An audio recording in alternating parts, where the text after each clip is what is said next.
I am Kendra, 35 years old, and until yesterday, I thought my divorce settlement would be the most painful part of my week. That was before my stepsister Jasmine walked into the glass-walled conference room wearing my stolen wedding ring. She slid smoothly into the leather chair beside my husband, placed a perfectly manicured hand over his, and smiled. "Do not worry," she said, her voice dripping with artificial sweetness. "I will take much better care of your husband than you ever did." Then she slid a crisp $200 bill across the mahogany table toward me. "Buy yourself a bus ticket home." My sister-in-law Sarah laughed from the back of the room, but my lawyer Elias did not even blink. He simply opened a single manila folder, and my husband's smug face instantly drained of all color.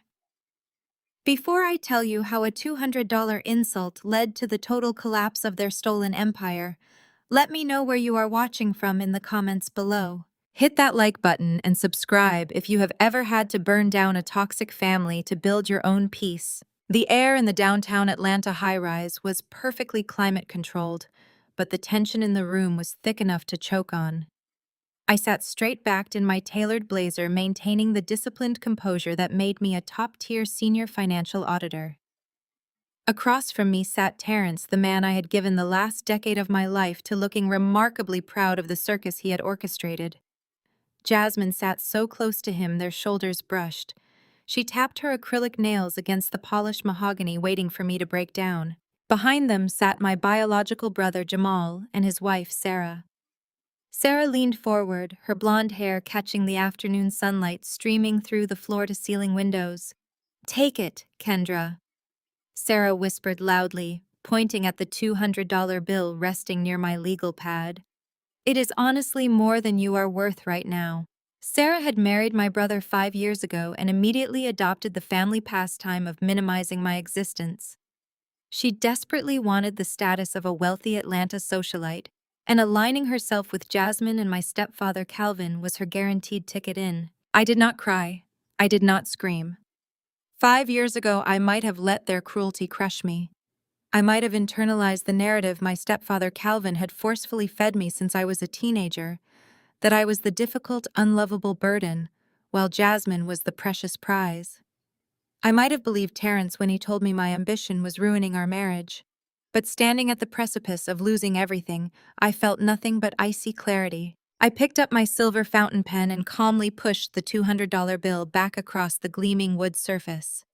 "Keep it, Jasmine," I said, my voice steady and quiet.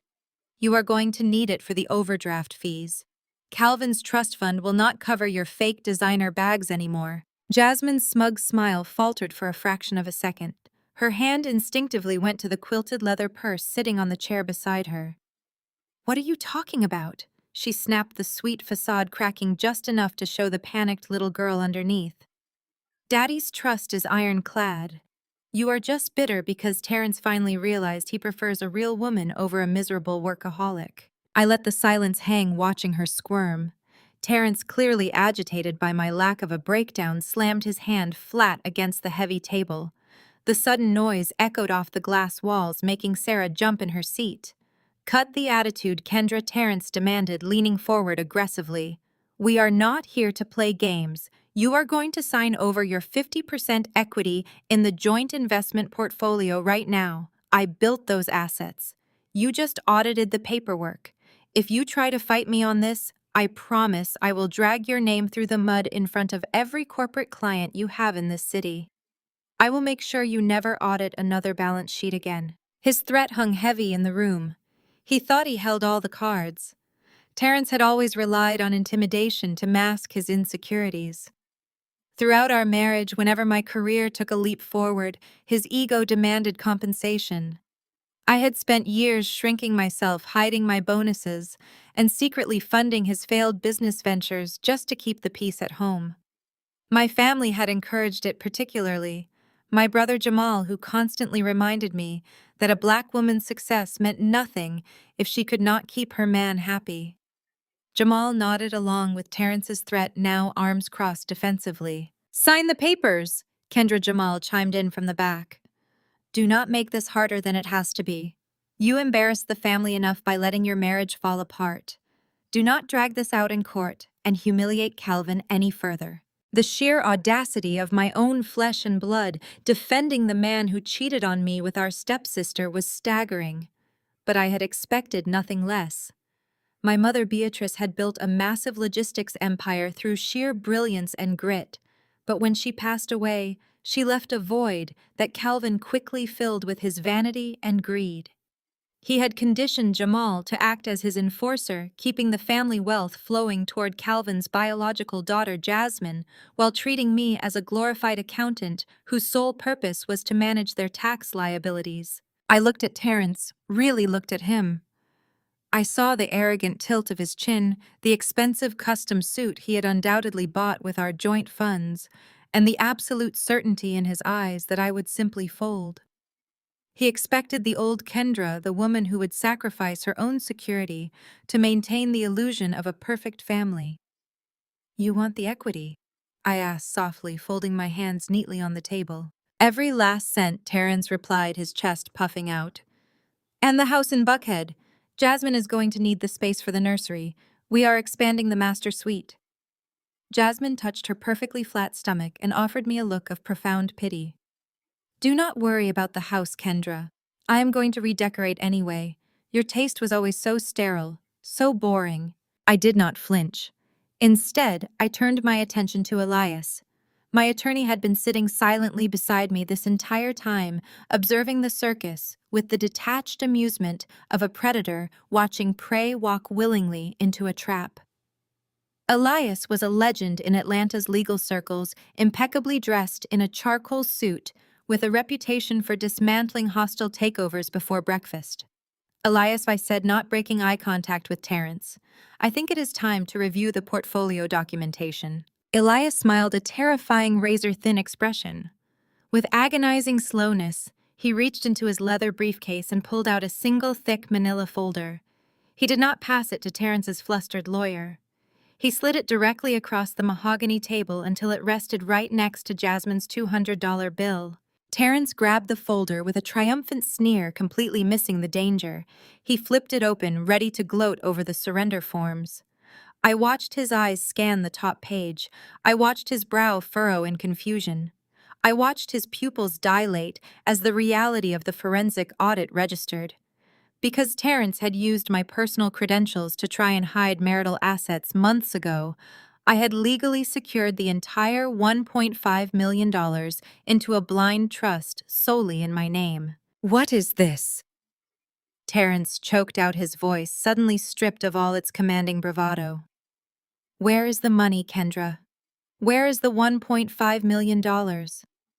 I stood up, buttoned my blazer, and looked down at them with absolute calm. "Sue me for the accounts, Terrence. But you might want to check the deed to your new house first. My shadow venture capital firm bought your mortgage debt yesterday." Terrence let out a loud, booming laugh that echoed off the cold glass walls of the conference room. It was a practiced hollow sound, the kind of laugh a man uses when he is trying to project absolute dominance to an audience. He leaned back in his plush leather chair, spreading his arms wide, looking around the room as if seeking applause from my brother Jamal and his wife Sarah. Sarah offered a sickeningly sweet smile in return, crossing her arms and looking at me with pure condescension. Terrence adjusted his cuffs, making sure the heavy platinum Rolex caught the afternoon sunlight. I stared right at that watch. It was a Daytona. I knew exactly how much it weighed, exactly how the clasp sounded when it snapped shut, and exactly how much it cost. I knew all of this because I had paid for it in full 2 years ago.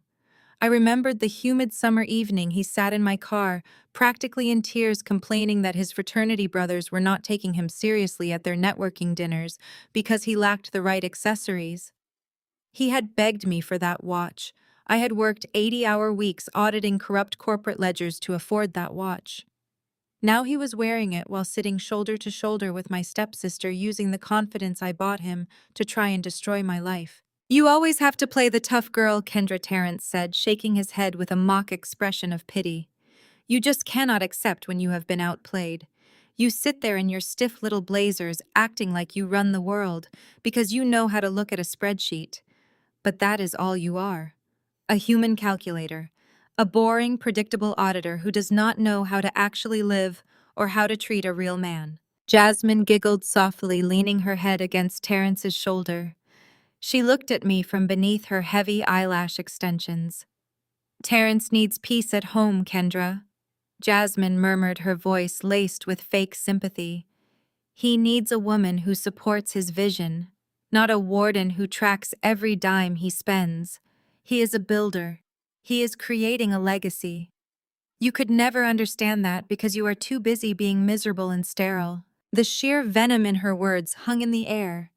Sarah let out a soft, approving hum from the back of the room. Jamal simply looked away, refusing to defend his biological sister. They all knew about my painful fertility struggles. They knew about the failed treatments, the tears, the silent grief that had nearly consumed me. And now they were weaponizing my deepest trauma to elevate Jasmine to the throne of the family hierarchy. I did not raise my voice. I did not give them the satisfaction of a reaction. I simply let Terrence continue to dig his own grave. I am building generational wealth, Terrence announced, puffing out his chest and resting his hand over Jasmine's perfectly manicured fingers. We are starting a real family. A complete family. Jasmine is carrying my child, and I am not going to let you drain the resources that belong to my son or daughter.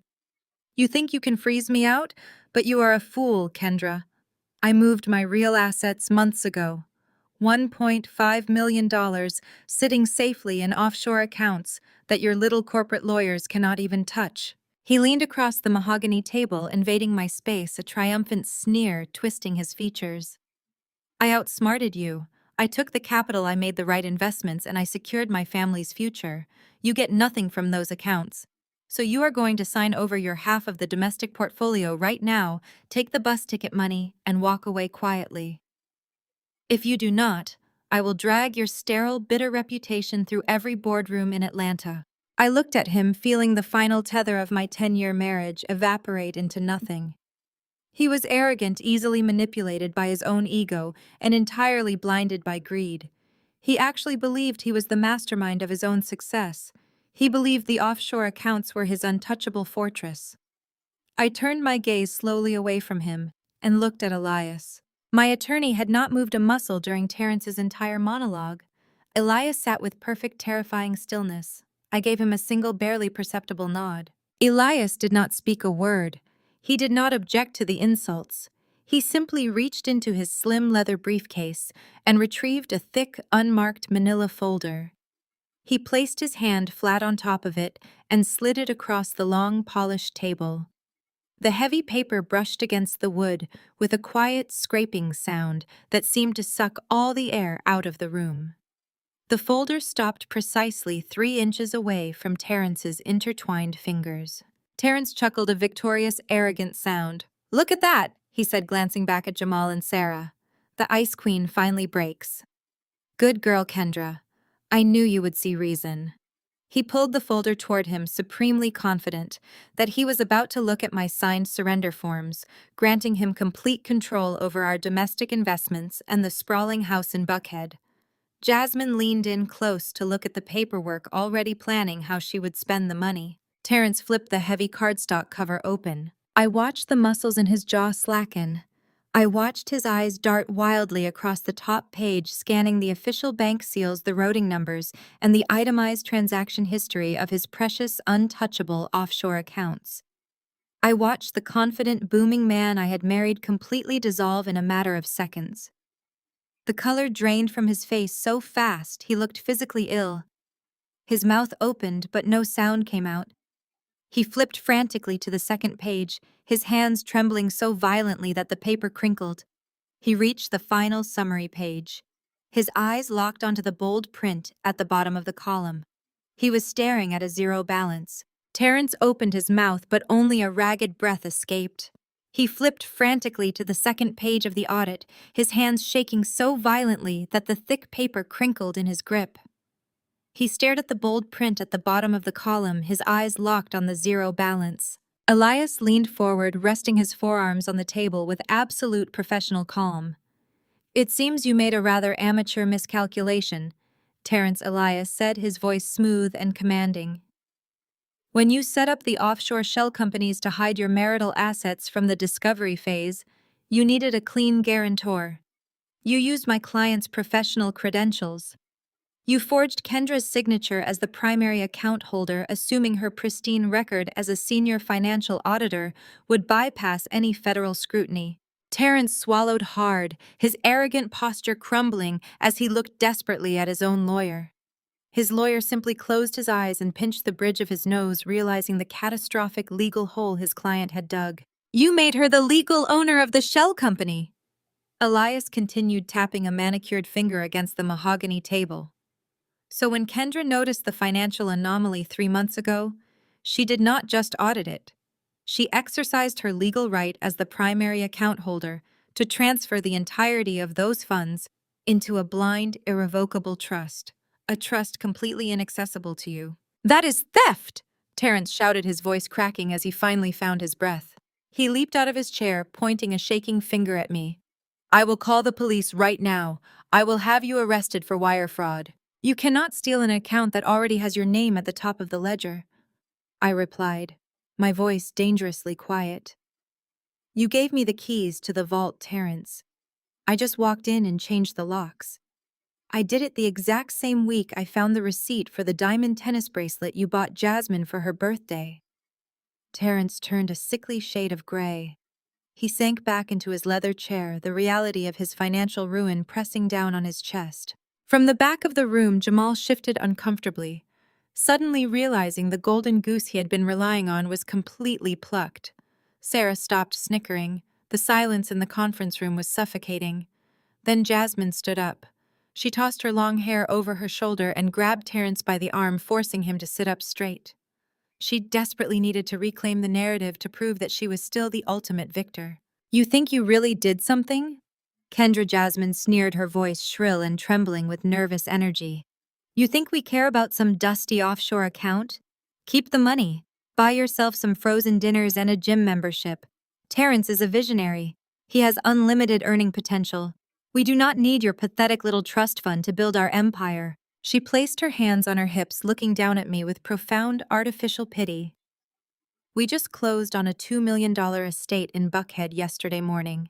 6 bedrooms, a wine cellar, a custom nursery suite twice the size of your depressing, empty little condo. We are building a real future. We are starting a real family. You are just a bitter, barren ex-wife throwing a tantrum because you know you can never give a man what he actually wants. Sarah immediately chimed in from the back of the room, clapping her hands slowly. Exactly, Jasmine. Let her keep the pennies. She needs them to pay for her therapy. It is honestly embarrassing watching her try to drag you down just because her own life is a dead end. Jamal nodded in agreement, pointing an accusing finger at me. You have always been jealous of Jasmine. You always have to ruin everyone else's happiness. Take your little audit and get out of here, Kendra. You are a disgrace to this family. I let them talk. I let them build their imaginary pedestal higher and higher. I looked at Terrence, who was sweating through his custom suit, desperately clinging to the false bravado Jasmine was projecting for him. He actually believed he was safe. He believed the new house would shield him from the financial apocalypse I had just dropped on his lap. I reached down and picked up my silver fountain pen. I placed it neatly inside my leather briefcase. I snapped the brass latches shut.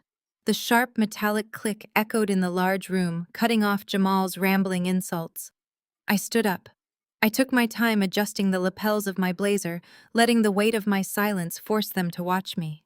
I looked directly into Terrence's panicked eyes, bypassing Jasmine entirely. Sue me for the accounts, Terrence.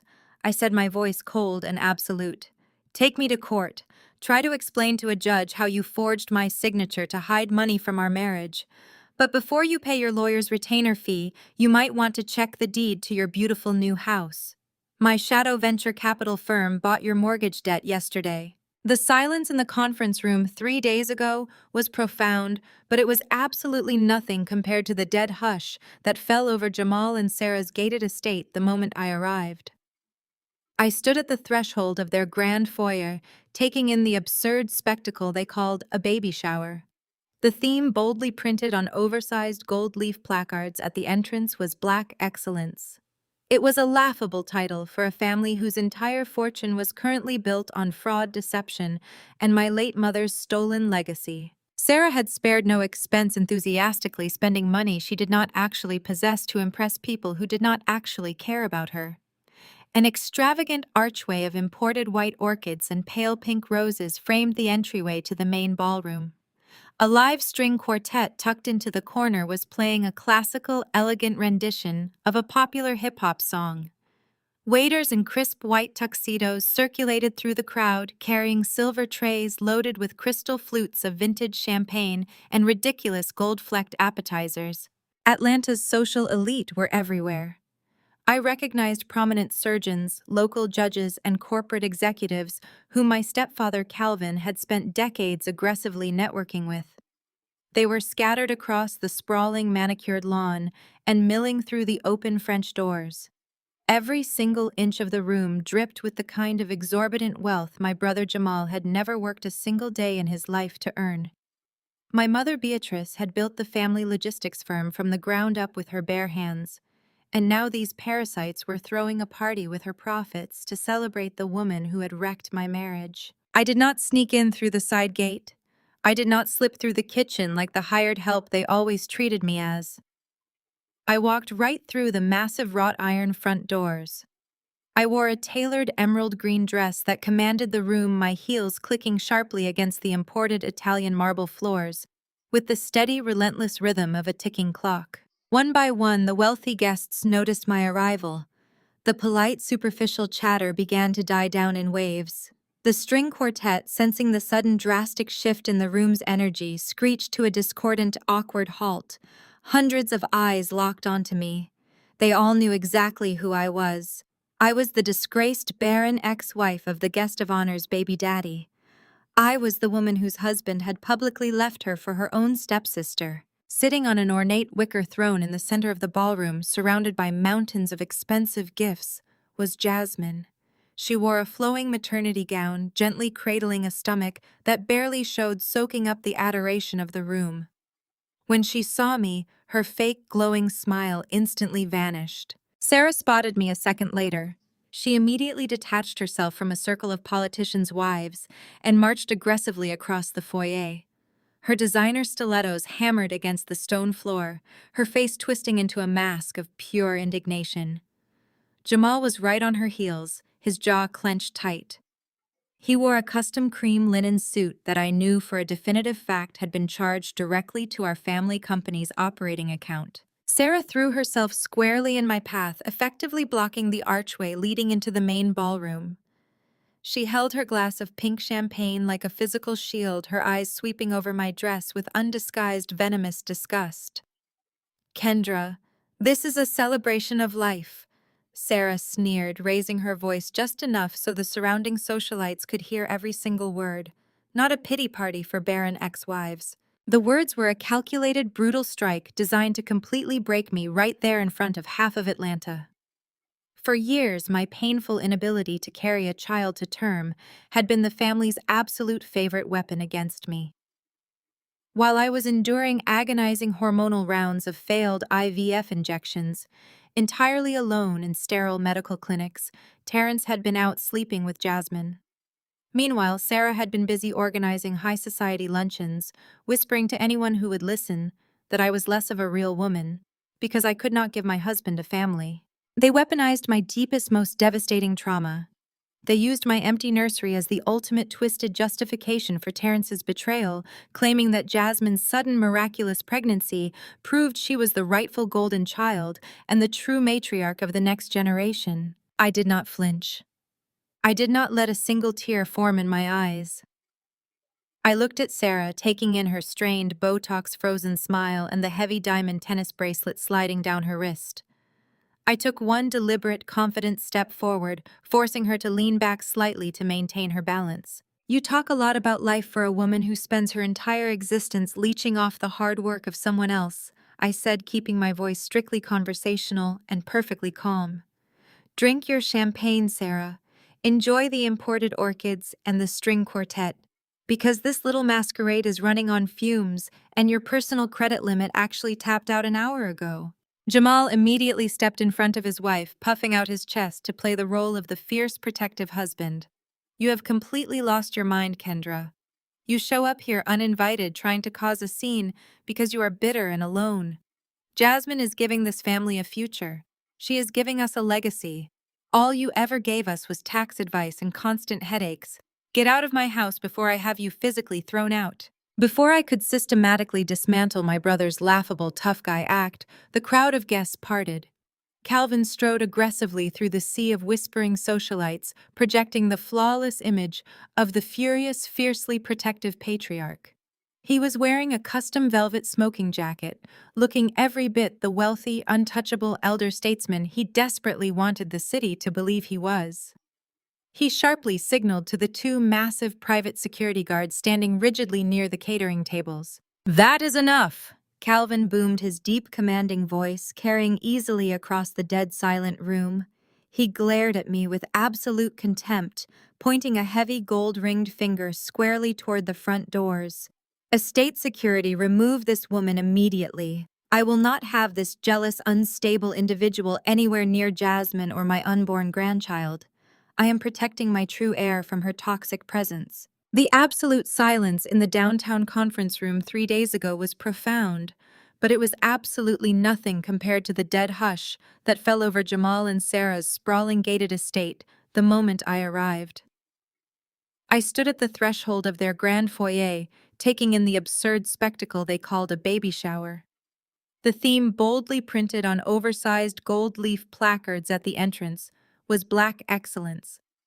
It was a laughable, deeply insulting title for a family whose entire current fortune was built on fraud, deception, and the systematic draining of my late mother's hard-earned legacy. Sarah had spared no expense enthusiastically burning through money she did not actually possess to impress people who did not actually care about her. An extravagant towering archway of imported white orchids and pale pink roses framed the entryway to the main ballroom, filling the heavy Atlanta air with an overpowering floral perfume. A live string quartet tucked into the corner was playing a classical, elegant rendition of a popular hip-hop song. Waiters in crisp white tuxedos circulated smoothly through the crowd, carrying heavy silver trays loaded with crystal flutes of vintage champagne and ridiculous gold-flecked appetizers. Atlanta's social elite were everywhere. I recognized prominent surgeons, local judges, and corporate executives whom my stepfather Calvin had spent decades aggressively networking with. They were scattered across the sprawling manicured lawn and milling through the open French doors. Every single inch of the room dripped with the kind of exorbitant wealth my brother Jamal had never worked a single day in his life to earn.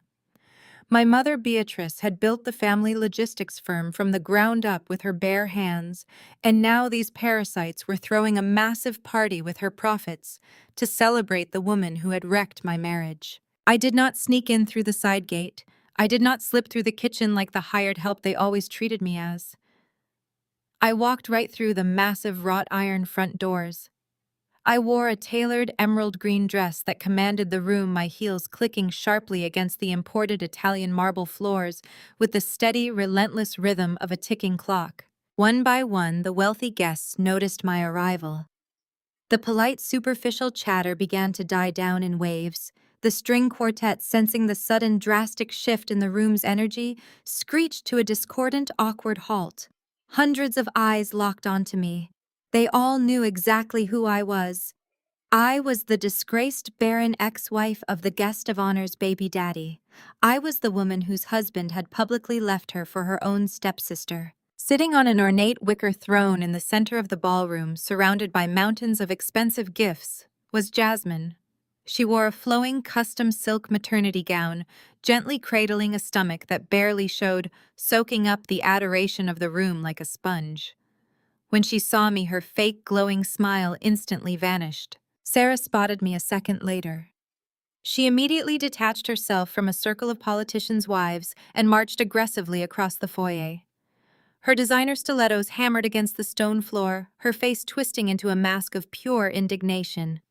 Jamal was right on her heels, his jaw clenched tight. He wore a custom cream linen suit that I knew for a definitive fact had been charged directly to our family company's operating account. Sarah threw herself squarely in my path, effectively blocking the archway leading into the main ballroom. She held her glass of pink champagne like a physical shield, her eyes sweeping over my dress with undisguised, venomous disgust. Kendra, this is a celebration of life, Sarah sneered, raising her voice just enough so the surrounding socialites could hear every single word. Not a pity party for barren ex-wives. The words were a calculated, brutal strike designed to completely break me right there in front of half of Atlanta. For years, my painful inability to carry a child to term had been the family's absolute favorite weapon against me. While I was enduring agonizing hormonal rounds of failed treatments entirely alone in sterile medical clinics, Terrence had been out sleeping with Jasmine.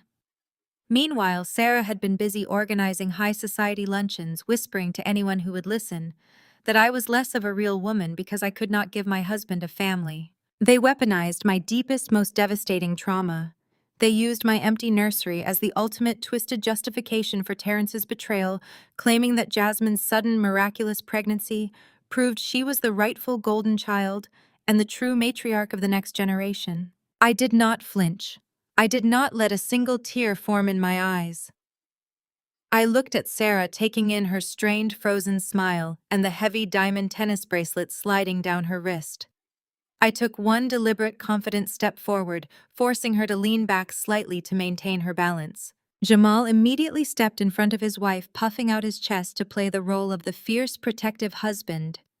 You have completely lost your mind, Kendra.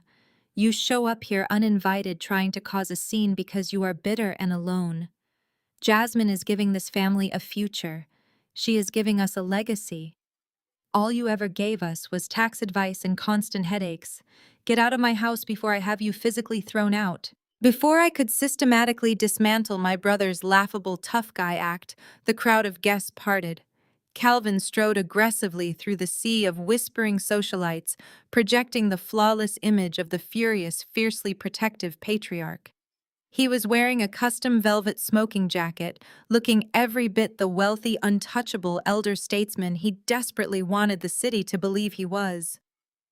He sharply signaled to the two massive private security guards standing rigidly near the catering tables. That is enough, Calvin boomed, his deep, commanding voice carrying easily across the dead silent room. He glared at me with absolute contempt, pointing a heavy, gold-ringed finger squarely toward the front doors. Estate security, remove this woman immediately. I will not have this jealous, unstable individual anywhere near Jasmine or my unborn grandchild. I am protecting my true heir from her toxic presence. The two private security guards, absolute mountains of muscle in cheap black suits, immediately stepped forward to execute Calvin's order.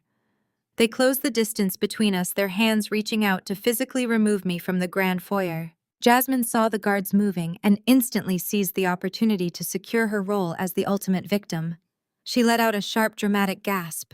Her hands flew to her stomach, clutching her barely visible bump as she collapsed back into her ornate wicker throne. "Please, Calvin!" Jasmine wailed, her voice, a piercing theatrical sob that sliced through the tense silence of the ballroom. "Please make her leave. My chest hurts. The doctor said any sudden stress could be fatal for the baby. She is doing this on purpose. She is so bitter and angry that I can easily give Terrence what she never could." Terrence materialized beside her, wrapping a protective arm around her shoulders, glaring at me as if I were a monster. The wealthy guests surrounding us immediately fell for the performance. A collective gasp of manufactured outrage rippled through the sea of socialites. I heard the whispers circulating through the crowd. The society wives shook their heads in disgust, clutching their purses and judging me with eyes full of fake pity. They saw exactly what my family wanted them to see. A broken, barren woman completely unhinged by her replacement's fertility. The lead security guard stepped within inches of me, reaching out to grab my upper arm. I did not step backward. I slowly turned my head and locked eyes with him. "If you place so much as a fingertip on this dress," I stated, my voice dropping to a low, lethal register that only he and his partner could hear, "I will personally name you, your partner, and your employer in a lawsuit so massive it will completely liquidate your security firm before the sun goes down." Step aside. The absolute certainty in my tone stopped the man dead in his tracks. He hesitated, glancing back at Calvin, entirely unsure of his legal standing against a woman who clearly possessed the resources to destroy his livelihood. That split second of hesitation was all the opening I needed. I pivoted smoothly on my heels, dismissing Calvin's blustering rage and the guard's presence completely. I walked with deliberate, measured steps directly into the center of the main ballroom, cutting a path straight through the crowd of gaping aristocrats. The sea of designer gowns and custom tuxedos naturally parted for me. I marched straight toward the extravagant gift table positioned to the right of Jasmine's throne.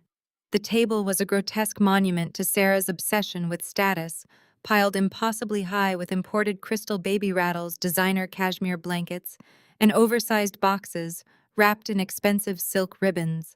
I reached into my structured leather tote bag and pulled out a sleek, flat silver box. I had wrapped it myself. It was tied with a pristine, deep black satin ribbon. I stepped directly in front of Jasmine, holding the box out toward her. Sarah barked a harsh, ugly laugh, quickly moving to stand defensively next to Jasmine. She held her chin high, eager to humiliate me in front of her high society friends. "Let me guess," Sarah sneered loudly, making sure her voice projected to the guests lingering near the French doors. "A discount store blanket. Did you finally use that expired coupon you have been hoarding? Or maybe it is a self-help book on how to get over a divorce. We only accept luxury items here, Kendra. Maybe you should take that pathetic little box back to whatever sad, empty apartment you are living in now.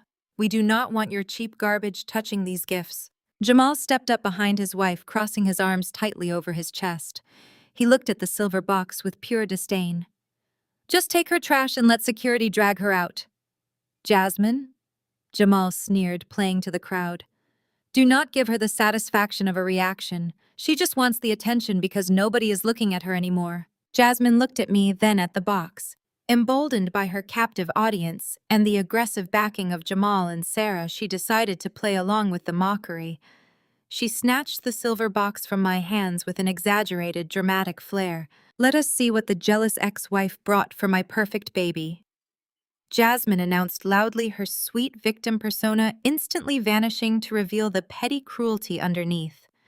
She clearly expected to hold up a cheap onesie or a generic stuffed animal so the crowd could collectively laugh at my expense. She yanked the black satin ribbon untied and ripped the silver wrapping paper away. She tossed the lid of the box onto the floor. She reached inside and pulled out a thick, heavy stack of legal documents stapled to a rigid blue cardstock backing.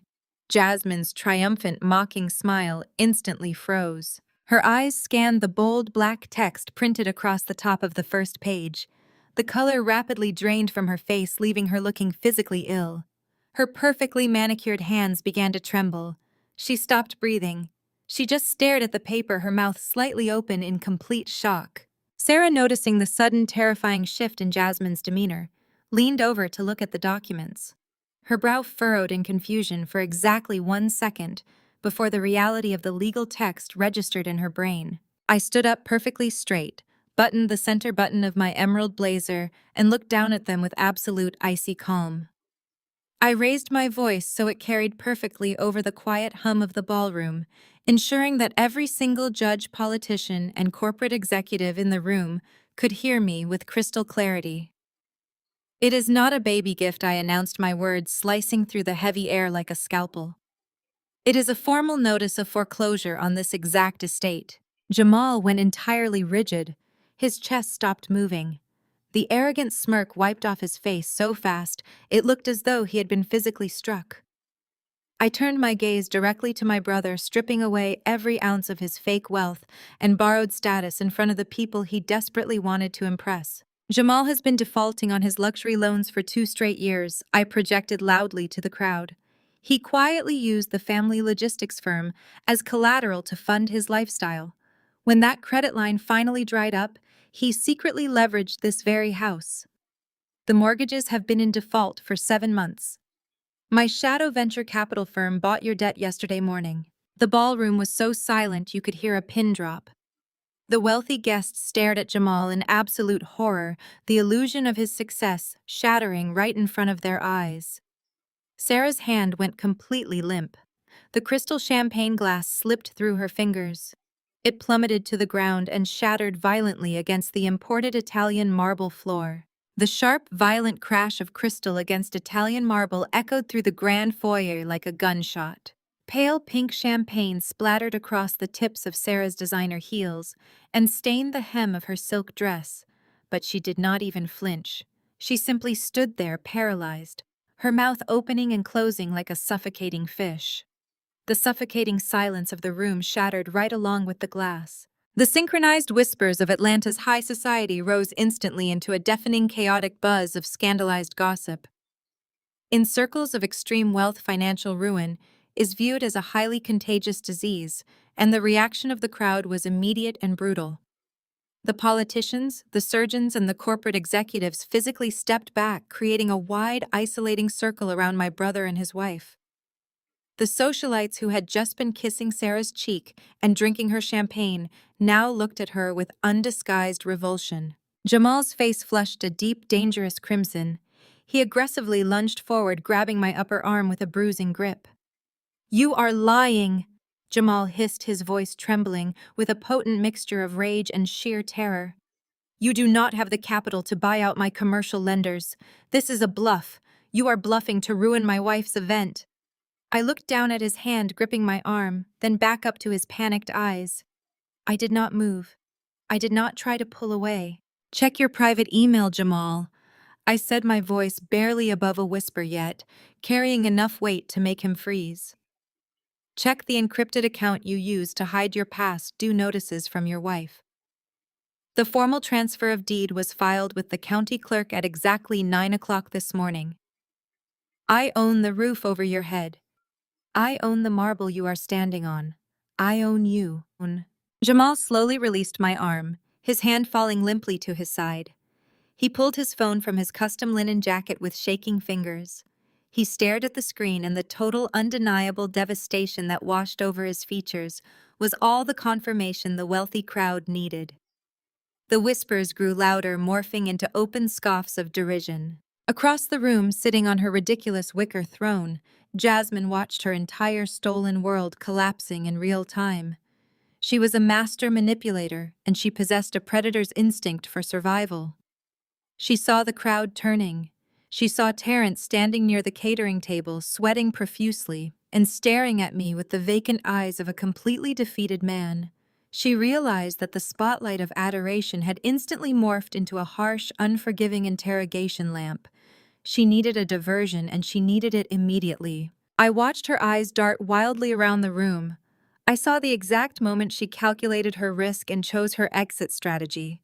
"Oh God," Jasmine wailed. It was a piercing, theatrical shriek that cut through the murmurs of the crowd. She gripped the sides of her stomach with both hands, her face twisting into a mask of sudden, unbearable agony. She gasped loudly, throwing her head back and clutching at her chest. She stumbled forward off the wicker throne, her knees buckling in a perfectly choreographed display of physical collapse. She did not fall onto the hard marble floor, of course. She managed to twist her body at the precise angle necessary to land gracefully on the plush velvet chaise lounge, positioned directly beneath the floral archway. "The baby," Jasmine sobbed, burying her face in the velvet cushions. "Something is wrong. The stress. It is too much stress." Absolute chaos erupted among the socialite guests. The wealthy wives who had been judging Sarah a moment ago now surged forward, their maternal instincts and desire for drama completely overriding their social disgust. They clustered around the chaise lounge, fanning Jasmine with their expensive clutches and screaming for someone to get water. Calvin shoved his way through the dense crowd of guests, his face contorted into a mask of pure, unadulterated fury. He threw himself to his knees beside the chaise lounge, placing a protective hand on Jasmine's forehead. He then whipped his head around and locked his furious gaze squarely on me. He pointed a shaking finger at my face, playing the role of the outraged patriarch to absolute perfection. "You are a monster!" Calvin roared, his deep voice cracking with manufactured emotion. "You are intentionally murdering my legacy. You walk into this house uninvited, spouting malicious financial lies just to cause this exact reaction. You are a sterile, bitter disappointment, Kendra. You could never give your husband a child, you could never give this family an heir. And now you are actively trying to kill the only real future we have left. You are poison." The cruelty of his words drew actual gasps from the surrounding guests. They looked at me as if I were a literal demon standing in their midst. I simply smoothed the front of my emerald blazer, maintaining a terrifying, unbroken calm. I had spent years crying over my infertility, internalizing Calvin's toxic narrative that I was somehow broken. Today his words landed against me like paper arrows hitting a titanium wall. Terrence finally snapped out of his catatonic state. Seeing an opportunity to completely deflect from the millions of dollars he had just lost in our offshore accounts, he rushed to Jasmine's side. He grabbed her hand, playing the role of the devoted, terrified father. "Call 911 right now!" Terrence yelled over the rising panic of the room. "Somebody get an ambulance! She is stressing the baby! She is having contractions!" He looked up at me, his eyes wide with a desperate, frantic energy. "You are a psychopath, Kendra. If anything happens to my child, I will hold you personally responsible. I will see you locked in a cage for this." I ignored his empty threats entirely. I stood perfectly still, utilizing my trained auditor's eye to analyze the scene playing out on the velvet chaise lounge. Jasmine was sobbing violently, her shoulders shaking with the force of her cries.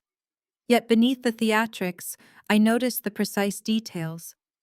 Her breathing was entirely too controlled. She was not sweating. Her perfectly applied makeup was completely undisturbed. Her hands, which were supposedly gripping her stomach in agonizing pain, were actually resting lightly against the fabric of her dress to avoid wrinkling the silk.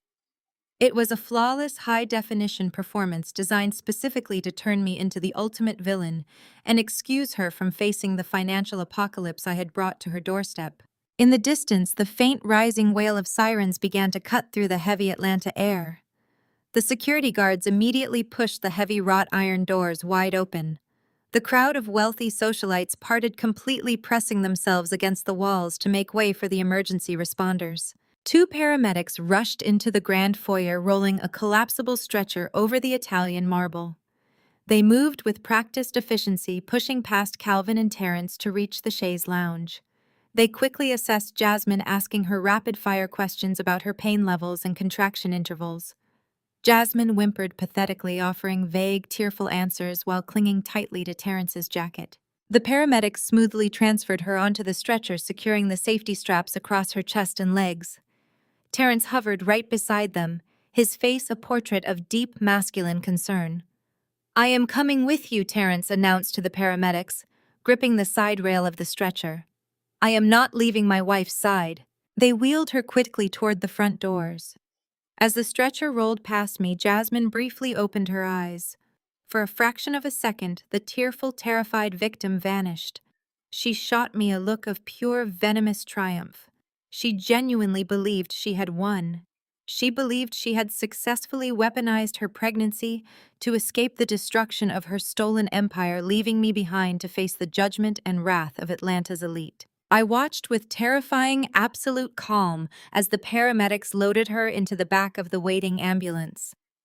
Terrence climbed in right behind her. The heavy metal doors slammed shut, and the emergency vehicle sped away down the long, manicured driveway, its sirens blaring loudly into the afternoon sky. The grand foyer was dead silent once again. Calvin, Jamal, Sarah, and 100 wealthy guests stood frozen in the wreckage of the extravagant party, staring at me with a mixture of fear and absolute disgust. I did not offer them a single word of explanation. I did not defend myself against Calvin's horrific accusations. I simply reached into my structured leather tote bag and pulled out my cell phone. I turned my back on my furious family, ignoring the hostile glares burning into my spine.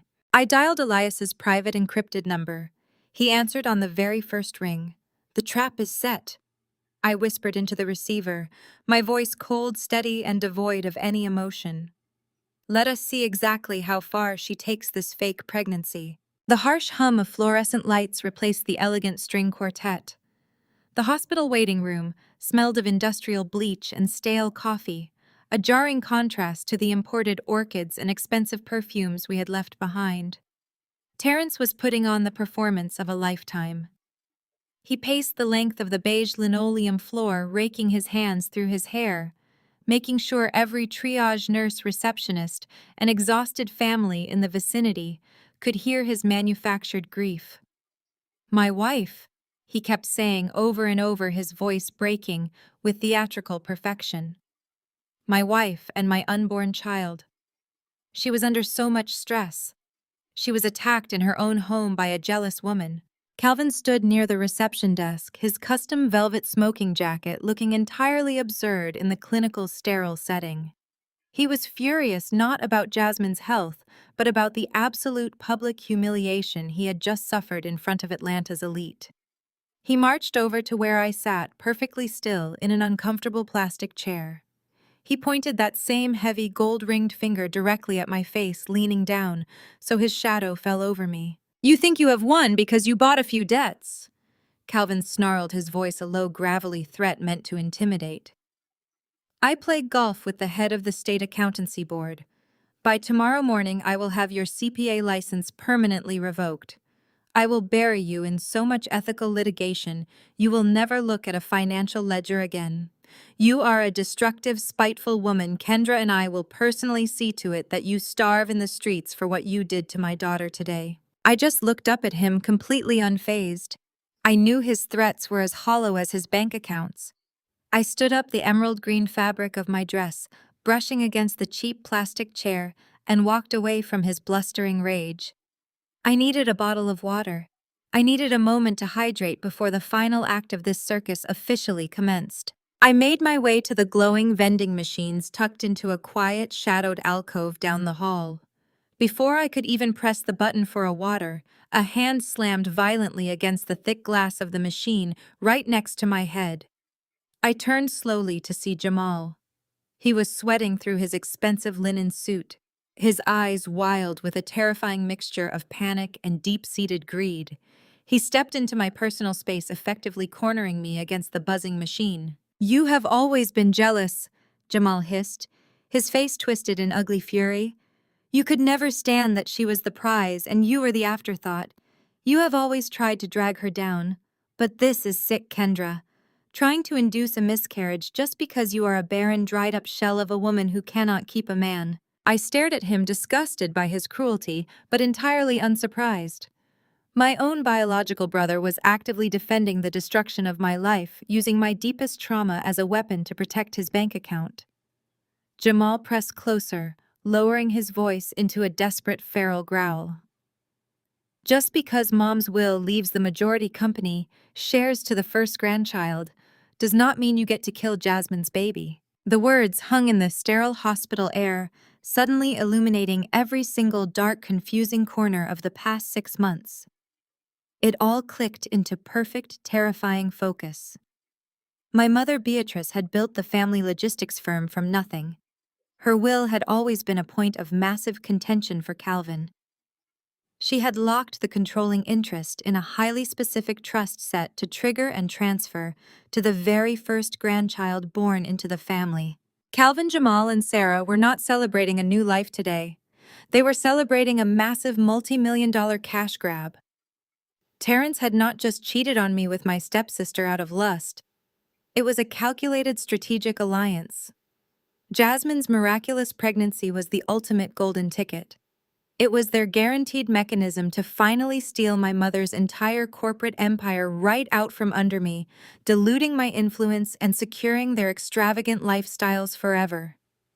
They needed a baby to unlock the vault. I looked at my brother, feeling nothing but absolute icy clarity. "I did not kill anything, Jamal," I said, my voice cold and echoing slightly in the empty alcove. "You cannot kill what was never actually alive." Before Jamal could process what I had just said, the heavy, frosted double doors leading to the emergency trauma bay swung open violently. The sudden squeak of the metal hinges made everyone in the waiting room freeze. Terrence stopped his pacing mid-stride. Calvin turned away from the reception desk. The attending physician stepped out into the harsh light of the waiting area. He was wearing dark green scrubs, holding a metal clipboard tightly against his chest. He did not look like a doctor who had just saved a mother and child. He looked incredibly uncomfortable. His eyes scanned the room, darting nervously away from Terrence before settling on our tense group. He swallowed hard, adjusting his glasses. He cleared his throat, the sound incredibly loud in the dead silent room. "Family of Jasmine!" The doctor asked, his voice tight and uneasy. "I need the immediate family right now. There is something we need to discuss regarding the patient." Terrence shoved violently past Jamal, nearly knocking over a plastic magazine rack in his frantic haste to reach the attending physician. He closed the distance in 3 long strides, projecting the absolute picture of a devastated, fiercely protective husband. "I am her husband," Terrence declared, his chest heaving as if he had just run a marathon instead of pacing an air-conditioned, sterile waiting room. He grabbed the edge of the reception counter, leaning over it to crowd the doctor's personal space. "You need to tell me she is okay. You need to tell me that my child is safe." Calvin was right beside him an instant later, the heavy velvet of his custom smoking jacket brushing against the doctor's standard-issue green scrubs. "I am her father," Calvin boomed, utilizing the exact same authoritative tone he used to intimidate corporate boards across Atlanta. "And I am the grandfather of the child she is carrying. I demand a full comprehensive update on my heir's condition immediately. I will have this entire hospital administration replaced if she does not receive the absolute highest standard of care." The attending physician blinked, taking a physical, instinctual step backward to escape the overwhelming wave of expensive cologne and misplaced aggressive arrogance. He looked down at the metal clipboard clutched tightly to his chest, his brow furrowing so deeply it created sharp creases across his forehead. He opened his mouth to speak, but before he could utter a single syllable of his medical update, the heavy frosted doors leading to the trauma bay hissed open a second time. A young triage nurse backed out into the harsh fluorescent light of the waiting area, carefully pulling a standard hospital wheelchair behind her. Sitting slumped in the vinyl seat was Jasmine. It was a masterclass in theatrical performance. She had somehow managed to make herself look incredibly fragile while ensuring her appearance remained absolutely flawless. Her flowing maternity gown was perfectly draped around her legs. Her immaculate blowout cascaded over one shoulder. She was pale, but it was the kind of pale that comes from a calculated application of matte setting powder rather than actual medical shock. She was clutching her stomach with both hands, her shoulders trembling with the force of her manufactured sobs. Jasmine, Terrence cried out, dropping to one knee beside the wheelchair. He grabbed her hand and pressed it to his lips. "Baby, I am right here. Tell me what happened." Jasmine let out a weak, shuddering gasp. She lifted her head, looking past Terrence, past Calvin, and locked her tear-filled eyes directly on the small crowd of remaining hospital staff and waiting patients. She knew she had an audience, and she was going to milk every single second of it. "I almost lost the baby." Jasmine whimpered, her voice a fragile, breathy whisper designed to break hearts. "The stress. It was just so much violent stress. She attacked me. She came into my home and she attacked me. I felt the cramps starting the second she started screaming. It was a near miscarriage. The pain was just blinding." She collapsed back against the vinyl seat of the wheelchair, weeping softly into her hands, the absolute picture of a traumatized, innocent victim. Calvin let out a roar of absolute fury. He spun around, his eyes locking onto me where I stood quietly by the vending machines. He pointed a shaking finger at my face. "You hear that? You monster!" Calvin shouted, his voice echoing off the hard linoleum floors. "You nearly murdered my legacy today out of pure, unadulterated spite. I will ruin you for this. I will leverage every single political connection I have in this state. I will have your CPA license revoked by tomorrow morning, and I will personally see to it that you are locked in a federal penitentiary for attempted assault on an unborn child." Sarah, who had been standing rigidly near the entrance, saw her golden opportunity. She was still completely reeling from the blistering public humiliation of the foreclosure notice. She had left her shattered champagne glass and her ruined social standing back at the estate, and she was absolutely desperate to regain her footing. She needed to completely invalidate my credibility. She needed me to look like a violent, deranged criminal so that no one in Atlanta would believe the financial truth I had just exposed. "Arrest her!" Sarah shrieked, marching forward and pointing wildly at me. She looked frantically at the reception nurses behind the glass. "Call hospital security right now and have her arrested. She is a violent, unstable woman. She completely fabricated financial documents to cause a scene at my private estate, and then she intentionally threatened a pregnant woman. She tried to induce a miscarriage out of pure, barren jealousy." Jamal rushed forward to join his wife, standing shoulder to shoulder with her to present a unified front. He stepped aggressively into my space, boxing me into the alcove by the vending machines.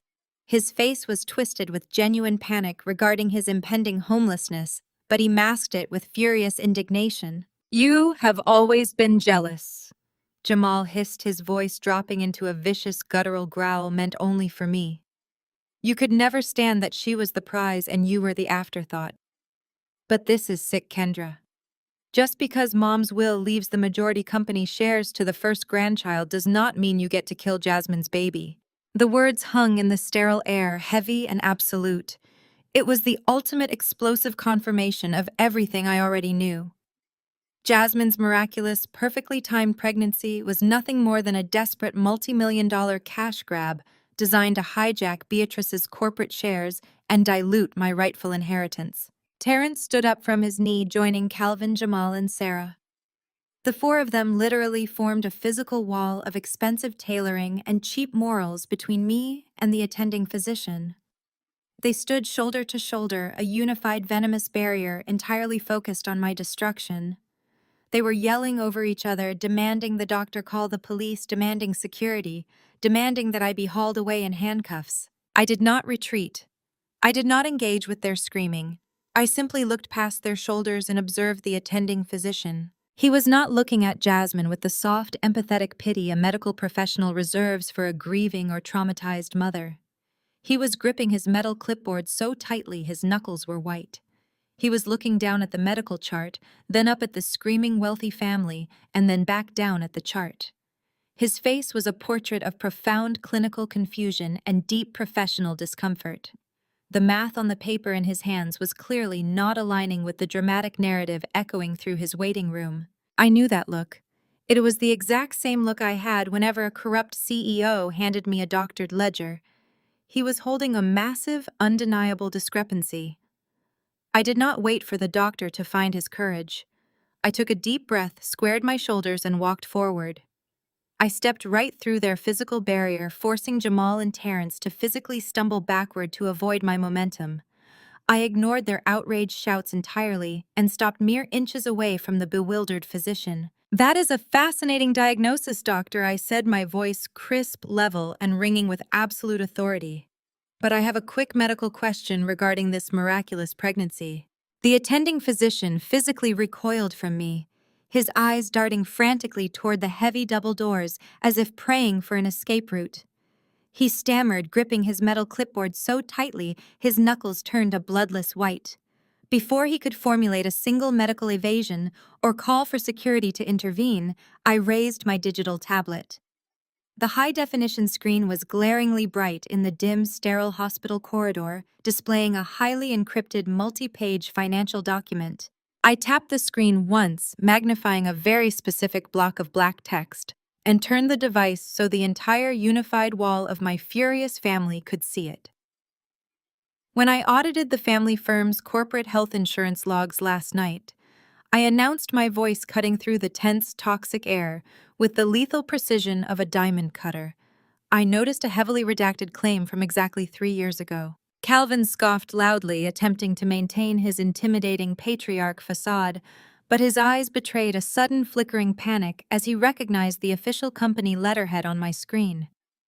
"You are violating federal law," Calvin spat, stepping forward to block Terrence's view of the tablet. "You cannot legally access her private medical records. I will have you imprisoned for corporate espionage." "I did not access her private medical records, Calvin," I replied smoothly, never taking my eyes off the sweating physician. "I accessed the logistics company's financial ledgers. The premium for this specific procedure was paid directly out of Beatrice Logistics' operating account, which makes it subject to my full, unrestricted financial review as the primary auditor. And while the specific medical facility and the treating physician were heavily redacted to hide the trail, the standard medical billing codes were not. I took one deliberate step closer to Jasmine, who was sitting slumped in her hospital wheelchair, just beyond the threshold of the trauma bay doors. I am a certified public accountant, I stated, projecting my voice so every single person in the waiting area could hear the undeniable truth. I know exactly how to read a corporate billing matrix, code 58600. It was billed under Jasmine's legal name, utilizing our mother's corporate insurance policy. It is the universal standardized billing code for a bilateral tubal ligation. The silence that slammed into the hospital corridor was absolute and suffocating. It was not the stunned, gossiping silence of the grand foyer. This was the deafening physical silence of a massive reality-altering detonation. You had your fallopian tubes permanently tied, cut and burned 3 years ago, Jasmine, I declared, stripping away the final layer of her extravagant masquerade. You are physically, biologically incapable of conceiving a child naturally.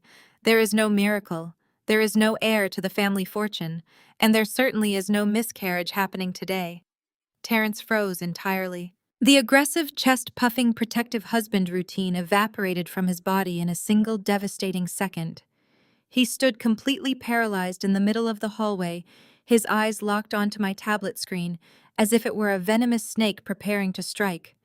His jaw went slack. The muscles in his neck jumped wildly. His breathing practically stopped. The doctor took another step backward, practically flattening himself against the beige hospital wall. I cannot confirm or deny any of this information, the doctor stammered, his voice cracking violently under the intense pressure of the situation.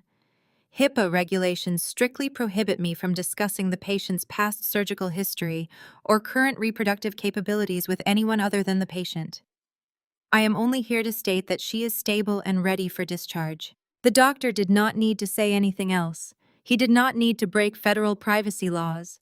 His panicked silence, his utter refusal to validate Jasmine's traumatic near-miscarriage narrative, and his terrified, pitying glances toward Terrence confirmed absolutely everything. Sarah gasped loudly, bringing a trembling hand to her mouth. Jamal looked like he was going to physically vomit on the linoleum floor. They had staked their entire financial future, their entire ruthless strategy to steal my mother's legacy on the existence of an heir. Now that highly lucrative heir was being exposed as a biological impossibility, a complete phantom conjured up to satisfy the terms of a legal trust. Jasmine's fragile, weeping victim persona instantly vanished. The cornered predator emerged with terrifying speed. She leaped up from the hospital wheelchair, completely forgetting that she was supposed to be suffering from a near-fatal medical crisis. Her face flushed an ugly mottled red, her eyes burning with pure, unadulterated hatred. "You are a pathological liar," Jasmine screamed, pointing a shaking manicured finger at my face. Her voice echoed shrilly down the corridor, turning the heads of nurses and security guards. "You hacked my private files. You hacked my computer. You are a jealous, obsessed stalker. You fabricated a fake insurance claim just to ruin my life because you could not keep your own husband satisfied." She turned wildly to Terrence, grabbing his arm with both hands, digging her nails into his jacket. "Do not listen to her, Terrence. She is crazy.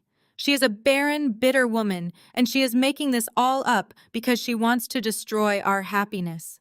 She wants to kill our baby with these lies." I did not raise my voice. I did not need to. I simply swiped to the next page on my tablet, displaying the digital signature authorizing the corporate payment. "It is not hacking when I am the auditor legally responsible for reconciling the account paying the premium," I stated coldly. "You charged a $10,000 elective sterilization surgery to the family business, Jasmine. You thought nobody would ever check the historical codes. You thought you could just buy a silicone bump online, fake a few morning sickness episodes, and ride this imaginary pregnancy all the way to the bank to claim the majority company shares." Jasmine shrieked a raw, guttural sound of pure panic. She lunged forward, her hands outstretched, trying to physically snatch my tablet away from me. I simply took one calm step backward, letting Jamal catch his wife by the waist to pull her back before she could assault me in front of hospital staff. "She is insane," Jasmine wailed, thrashing against Jamal's grip, her flawless blowout now tangled and messy. She is making this up to destroy me. Throw her out. Get her out of here. But nobody was looking at Jasmine. Everyone was looking at Terrence. Terrence had built his entire moral justification for destroying our marriage on my inability to give him a family. He had stood in our empty nursery, looked me in the eye, and told me he had to leave me because Jasmine could provide the one fundamental thing I could not.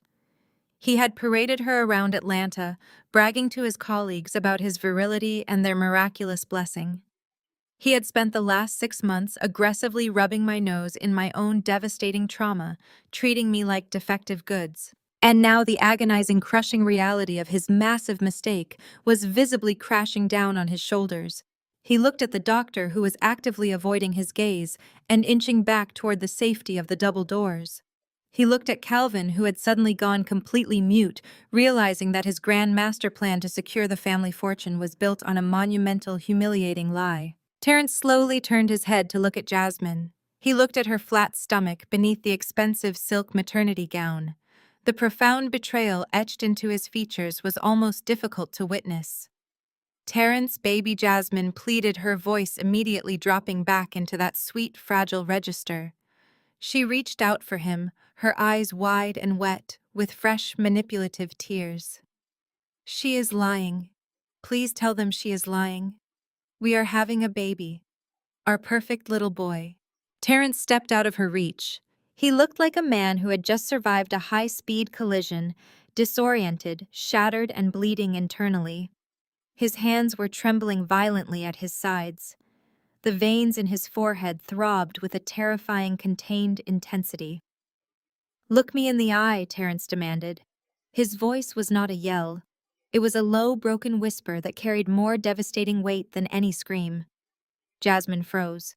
Her hands hovered in the air between them. "Look me in the eye and tell me she is lying," Terrence repeated, taking one slow, deliberate step toward her. His voice trembled thick with unshed tears and mounting fury. "Tell me you did not permanently sterilize yourself 3 years ago. Tell me that the child we have been celebrating, the child I left my wife for, is actually real. Tell me, Jasmine. Look me in the eye and say it." And Jasmine's mouth opened, but no words came out. The absolute conviction in my financial evidence, combined with the doctor's damning, legally bound silence, had trapped her in a corner she could not manipulate her way out of. She looked into Terrence's devastated eyes and saw the absolute permanent end of her charade. Instead of answering him, Jasmine's face crumpled. She threw her hands over her face and collapsed back into the hospital wheelchair. She began to gasp for air, her chest heaving violently. She burst into loud, hyperventilating sobs, clutching her chest and rocking back and forth. It was the ultimate desperate evasion tactic. She was faking a severe panic attack to avoid answering the one question that would officially end her luxurious stolen life. The sound of Jasmine's forced, ragged breathing bounced off the sterile walls of the corridor. She clawed at the collar of her custom silk maternity gown, gasping for air that she did not actually need, squeezing her eyes shut, so she would not have to look at the man she had completely destroyed. Terrence stood frozen over her, his hands hovering uselessly in the air, a man watching his entire fabricated reality burn to the ground. I did not give them a single second to recover. I did not allow Jasmine's pathetic theatrical panic attack to hijack the narrative or buy them time to construct a new lie. I tapped the screen of my tablet one more time and stepped directly into Terrence's line of sight, forcing him to look away from his hyperventilating mistress and face me. "She is not pregnant, Terrence," I stated, my voice echoing with the undeniable crushing weight of absolute certainty. "There is no child. There is no legacy. It is a biological impossibility. But if you are still clinging to this pathetic delusion, if you are still desperate enough to believe a single syllable coming out of her mouth, I suggest you stop asking her for the truth." I turned my head slowly, shifting my gaze from Terrence's shattered face directly to the man standing rigidly beside him. "I suggest you ask Calvin," I said. Calvin stiffened, his broad shoulders visibly locked. The aggressive, furious patriarch who had just threatened to have me thrown in federal prison suddenly looked like a man standing on the trapdoor of a gallows. "Ask him why he needed to access the logistics firm's primary operating account yesterday morning," I commanded, stepping forward until I was standing toe-to-toe with my stepfather.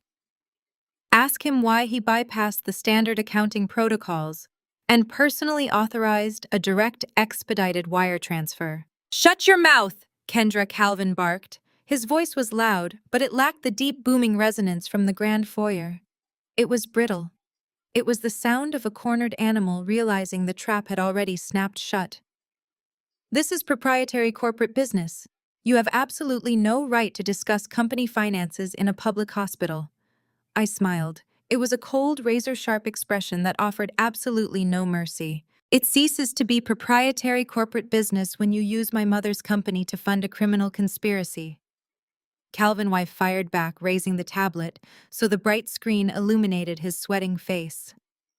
$50,000, wired directly from our operational reserves to the private offshore account of Dr. Eris Thorne, a highly exclusive concierge fertility specialist who operates out of a private clinic in Buckhead. Terrence whipped his head around, staring at Calvin with wide, bloodshot eyes.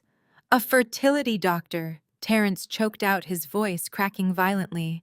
"Why would you pay a fertility doctor $50,000 from the company?" Calvin did not answer. He could not answer. The blood drained entirely from his face, leaving his skin a sickly ashen gray. His jaw clenched so tightly the muscles jumped in his cheeks.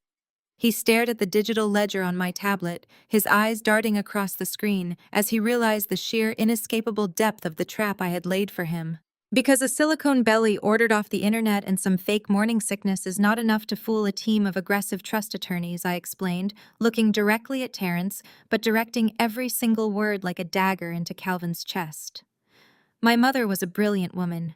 She locked her corporate shares in an ironclad trust completely inaccessible until the birth of the first legitimate grandchild. Calvin knew that a simple birth announcement would never trigger the release of those shares.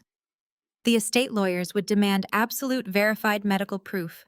They would demand a paper trail." I took another step forward, backing Calvin against the edge of a heavy wooden supply cart. "He was not paying for his in vitro fertilization, Terrence." I continued, my voice merciless and flat. "He was paying for a forgery. He was paying $50,000 for a compliant, corrupt physician to generate a flawless, completely fabricated medical history.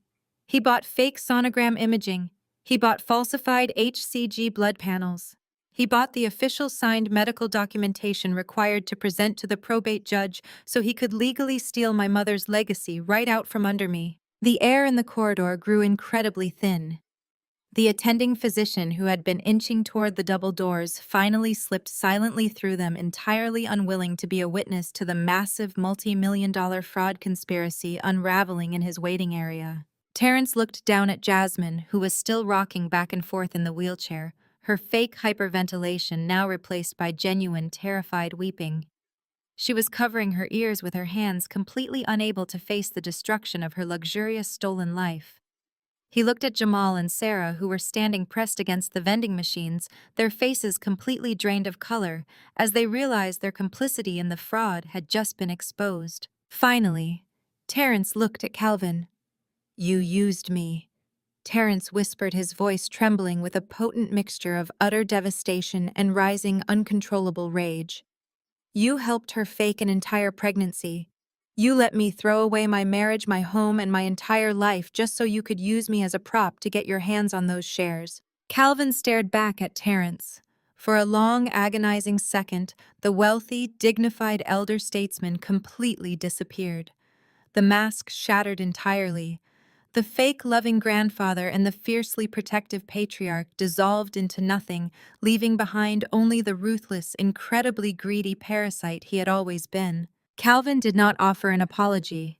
He did not attempt to deny the wire transfer, nor did he try to spin a new lie to explain away the $50,000 bribe. He recognized instantly that the emotional manipulation game was permanently over. The victim narrative was dead. He was standing in the middle of a blazing inferno of financial exposure, and his only instinct was absolute vicious corporate warfare. His eyes narrowed into dark, hateful slits. His posture shifted, his shoulders squaring as he embraced the raw, ugly truth of his own greed. He looked at me with a gaze so full of pure, concentrated venom that it could have melted glass. You think you are so incredibly smart, Kendra. Calvin snarled, his voice dropping into a lethal, terrifying register. You think catching a single wire transfer makes you untouchable. You think auditing a ledger gives you the power to tear down the empire I have spent decades maintaining. He did not wait for my response.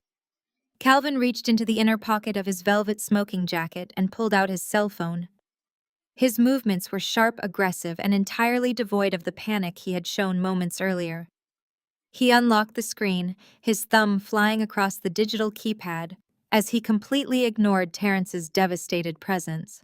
I stood perfectly still watching him make his final desperate play. Calvin lifted the phone to his ear. He maintained absolute unblinking eye contact with me as the line connected. "This is Calvin," he barked into the receiver, his voice echoing loudly down the empty hospital corridor. "Call every single member of the executive board immediately. I do not care what time it is. I do not care where they are. I am calling an emergency mandatory board meeting for tomorrow morning at exactly 8 o'clock. Calvin lowered the phone slightly, a cruel, vicious smile pulling at the corners of his mouth. "Draft the necessary legal resolutions tonight." Calvin commanded the person on the other end of the line, never breaking his hateful stare. "We are officially initiating a hostile corporate action. We are permanently stripping Kendra of her minority voting shares, and we are removing her from the company entirely." He ended the call, slipping the phone back into his pocket with a sharp, definitive motion. "You wanted a war over Beatrice's legacy?" Calvin stated, his voice ringing with absolute terrifying certainty. "You have one. By tomorrow morning, you will not even have the security clearance to enter the lobby of the building your mother built." The frosted glass doors of the Beatrice Logistics executive boardroom slid open with a heavy, expensive sigh at exactly 8 o'clock the next morning. I stepped into the sprawling, temperature-controlled room and instantly felt the profound, suffocating weight of my mother's ghost. Calvin sat at the absolute head of the massive 20-foot mahogany table. He was leaning back in the oversized, custom-tufted black leather executive chair. That chair belonged to my mother. She had picked it out herself after securing her first major national freight contract, a monumental achievement that cemented her status as a titan in the logistics industry. Calvin had literally commandeered that seat the very morning of her funeral. He had marched into this exact room while we were still arranging her burial, sat his useless frame on her customized leather, and declared himself the new undisputed king of an empire he did not build. Seeing him sitting there now trying to project absolute authority while desperately hiding his profound incompetence was entirely nauseating. He had gathered his pathetic compliant court. Jamal was slouched in the seat directly to Calvin's right. He was no longer wearing the pristine cream linen suit from the disastrous baby shower. He had changed into a dark, severe charcoal suit, clearly trying to project the image of a serious corporate officer rather than a man who had just received a foreclosure notice on his lavish estate. His leg bounced nervously under the table, betraying the sheer, unfiltered panic vibrating through his body. Sarah sat rigidly behind him in a designated observer chair, her arms crossed tightly over her chest. She looked exhausted, her eyes burning dark, venomous holes into the side of my head, as if her sheer willpower could somehow erase my existence. And then there was Terrence. My treacherous, spineless ex-husband was actually sitting at the polished mahogany table of my family's corporation. He was lounging comfortably in a plush leather chair on Calvin's left, tapping a gold-engraved pen rhythmically against his knuckles. He was attending as the official voting proxy for Jasmine, who was allegedly at home recovering under strict medical supervision from her completely fabricated, biologically impossible medical trauma. The absolute staggering audacity of Terrence sitting in my mother's boardroom, preparing to vote on my financial destruction using the proxy of his fraudulent mistress, was a masterclass in parasitic entitlement. I did not speak. I walked slowly down the length of the room, my heels completely silent on the thick, sound-dampening carpet. I pulled out the single chair positioned at the far opposite end of the long mahogany table.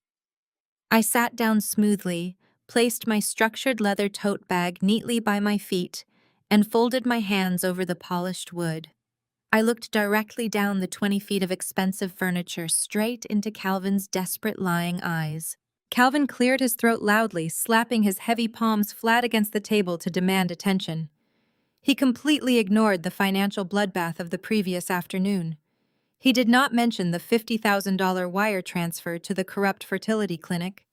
He did not mention the fake sonograms, the exposed tubal ligation, or the fact that his grand master plan was built on a monumental biological lie. He operated on the toxic delusion that if he simply shouted his own false narrative loud enough, reality would somehow magically alter itself to fit his agenda. "I call this emergency executive board meeting to order," Calvin announced, his deep voice artificially amplified by the acoustics of the sleek, intimidating room. "We are here today to address a severe, immediate, and unprecedented threat to the operational stability and the public reputation of Beatrice Logistics." He paused, adjusting the cuffs of his tailored suit, refusing to break eye contact with me. He wanted to see me flinch.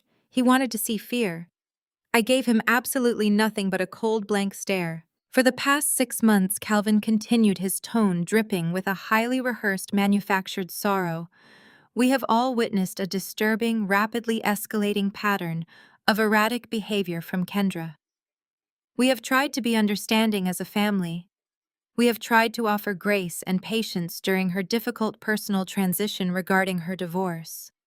But yesterday's horrific, deeply public display crossed a legal and moral line that I, as the head of this family and the chairman of this corporation, will simply not tolerate. Calvin leaned forward, resting his forearms heavily on the mahogany table, his face twisting into a mask of pure, self-righteous indignation. "Kendra is mentally unstable, dangerously jealous, and a threat to the corporate legacy of Black excellence that we have worked so tirelessly to cultivate," Calvin declared, his voice ringing with theatrical authority. "She aggressively assaulted a fragile pregnant woman. She maliciously fabricated fraudulent financial documents to terrorize my son and his wife in their own private home. She is actively, intentionally trying to destroy the foundation of this company and the reputation of this family out of pure barren spite." The sheer, breathtaking hypocrisy of his statement washed over me. He was sitting in a chair paid for by my mother's sweat, actively protecting a fake pregnancy, funded by his own corporate theft, and daring to lecture me about a legacy of excellence. It was a spectacular, almost clinical display of narcissistic delusion. He genuinely believed that because he wore the expensive suit and sat in the big chair, his lies were automatically categorized as absolute truth. Therefore, Calvin stated, pulling a thick stack of freshly printed, legally binding documents from a crisp manila folder, "I am introducing an immediate, non-negotiable motion. Invoking clause section 4 paragraph 2 of our corporate bylaws, I move to officially and forcibly buy out Kendra's minority shares at current market valuation. This action will effectively strip her of all voting rights, completely revoke her boardroom access, and terminate her corporate influence permanently." He slapped the documents down on the table. He did not pause to ask for discussion. He did not ask if I had a rebuttal or a counter motion. He simply looked around his carefully assembled, highly corrupt echo chamber, fully confident that he had rigged the game completely in his favor. All those in favor of the motion to expel Calvin commanded, raising his own right hand into the air. Jamal did not hesitate for a single fraction of a second. He desperately needed this victory to secure his future bailouts. His hand shot straight up into the cold, air-conditioned air, his eyes locked firmly on the table in front of him. Behind Jamal, Sarah leaned forward aggressively from her observer seat. A vicious, wildly triumphant smile stretched across her tightly contoured face as she watched her husband enthusiastically vote for my complete financial execution. She looked at me with pure venom, silently celebrating what she believed was my absolute humiliating defeat. Then Terrence slowly shifted in his plush leather chair. He stopped tapping the gold pen against his knuckles.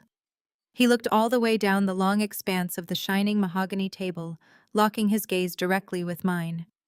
His face broke into a look of absolute smug superiority. He was completely reveling in the stolen power Calvin had temporarily handed him. He believed he was finally putting me in my place, finally punishing me for never shrinking myself to accommodate his towering insecurities. With a wide, arrogant grin, Terrence slowly raised his hand high above the polished wood. They had the majority. Terrence held his right hand high in the air, his arm fully extended. He kept it raised far longer than parliamentary procedure required, ensuring that every single person in the room witnessed his absolute unwavering loyalty to a man who was actively manipulating him. He flashed me a wide, predatory grin, completely relishing the artificial power Calvin had temporarily loaned him. In his mind, he was not just voting as a proxy for his fraudulent mistress. He was officially punishing me. He was casting the deciding vote to execute my corporate and financial ruin, paying me back for exposing his precious, non-existent heir the day before. The silence in the boardroom was absolute. It was the heavy, suffocating silence of a finalized execution. Calvin let out a deep, highly satisfied exhale. He leaned back into my mother's custom black leather executive chair, letting the expensive material creak under his weight. He allowed a slow, victorious smile to spread across his face. He had done it. He had successfully weaponized the board, utilized a fake proxy vote, and legally severed my bloodline from the company my mother built from the ground up. The motion carries with a definitive majority. Calvin announced, his deep voice artificially amplified by the pristine acoustics of the sleek, glass-walled room. He reached out with a thick, manicured hand and picked up the stack of freshly printed, legally binding termination documents. He did not hand them to me. He tossed them down the length of the polished mahogany table. The thick manila folder slid across the vast, shining expanse of wood, coming to an abrupt halt just inches from my folded hands. The sound of the heavy paper slapping against the table echoed like a gunshot. "Sign the relinquishment forms immediately," Kendra Calvin commanded. His tone had dropped the theatrical, manufactured sorrow he used to open the meeting. It was now laced with raw, unfiltered dominance. "By signing these documents, you acknowledge the immediate surrender of your minority shareholder rights at the current artificially depreciated market valuation. You are officially terminated from your position as primary auditor." Calvin leaned forward, resting his forearms heavily on the table. He pointed a rigid finger directly at my chest. "Furthermore, I demand you hand over your Level 1 corporate security badge right now." Calvin stated, his voice ringing with absolute tyrannical authority. "You will place your badge on top of those signed documents. You will not return to your office. You will not be permitted to pack your own belongings. Security personnel will gather your personal items and mail them to your residential address. You no longer possess any legal or operational voice in this company. You are done." Jamal adjusted the lapels of his dark charcoal suit, sitting up straighter in his chair to align himself physically with Calvin's victory. "Do not make this any uglier than it already is, Kendra." Jamal sneered, his leg bouncing nervously under the table. "Just sign the papers and leave quietly. You brought this entire situation on yourself. If you had simply accepted your place and supported the family, instead of acting like a jealous, erratic maniac, you would still have a job." Sarah did not stay seated in her designated observer chair behind her husband. The temptation to gloat was entirely too overwhelming for her. She stood up smoothly, smoothing the front of her designer pencil skirt, and stepped forward until she was standing directly over Jamal's shoulder. She planted both her hands firmly on the edge of the mahogany table and leaned across the polished wood, invading my physical space. Her eyes glittered with a toxic, desperate, triumphant joy. She had been completely humiliated at her own lavish estate. She had been exposed as a financial fraud facing imminent foreclosure.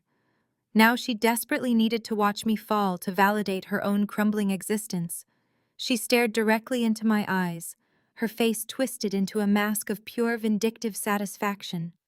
She lowered her voice to a harsh, venomous whisper that carried clearly across the quiet room. "You are finally exactly where you belong, Kendra," Sarah whispered, savoring every single syllable.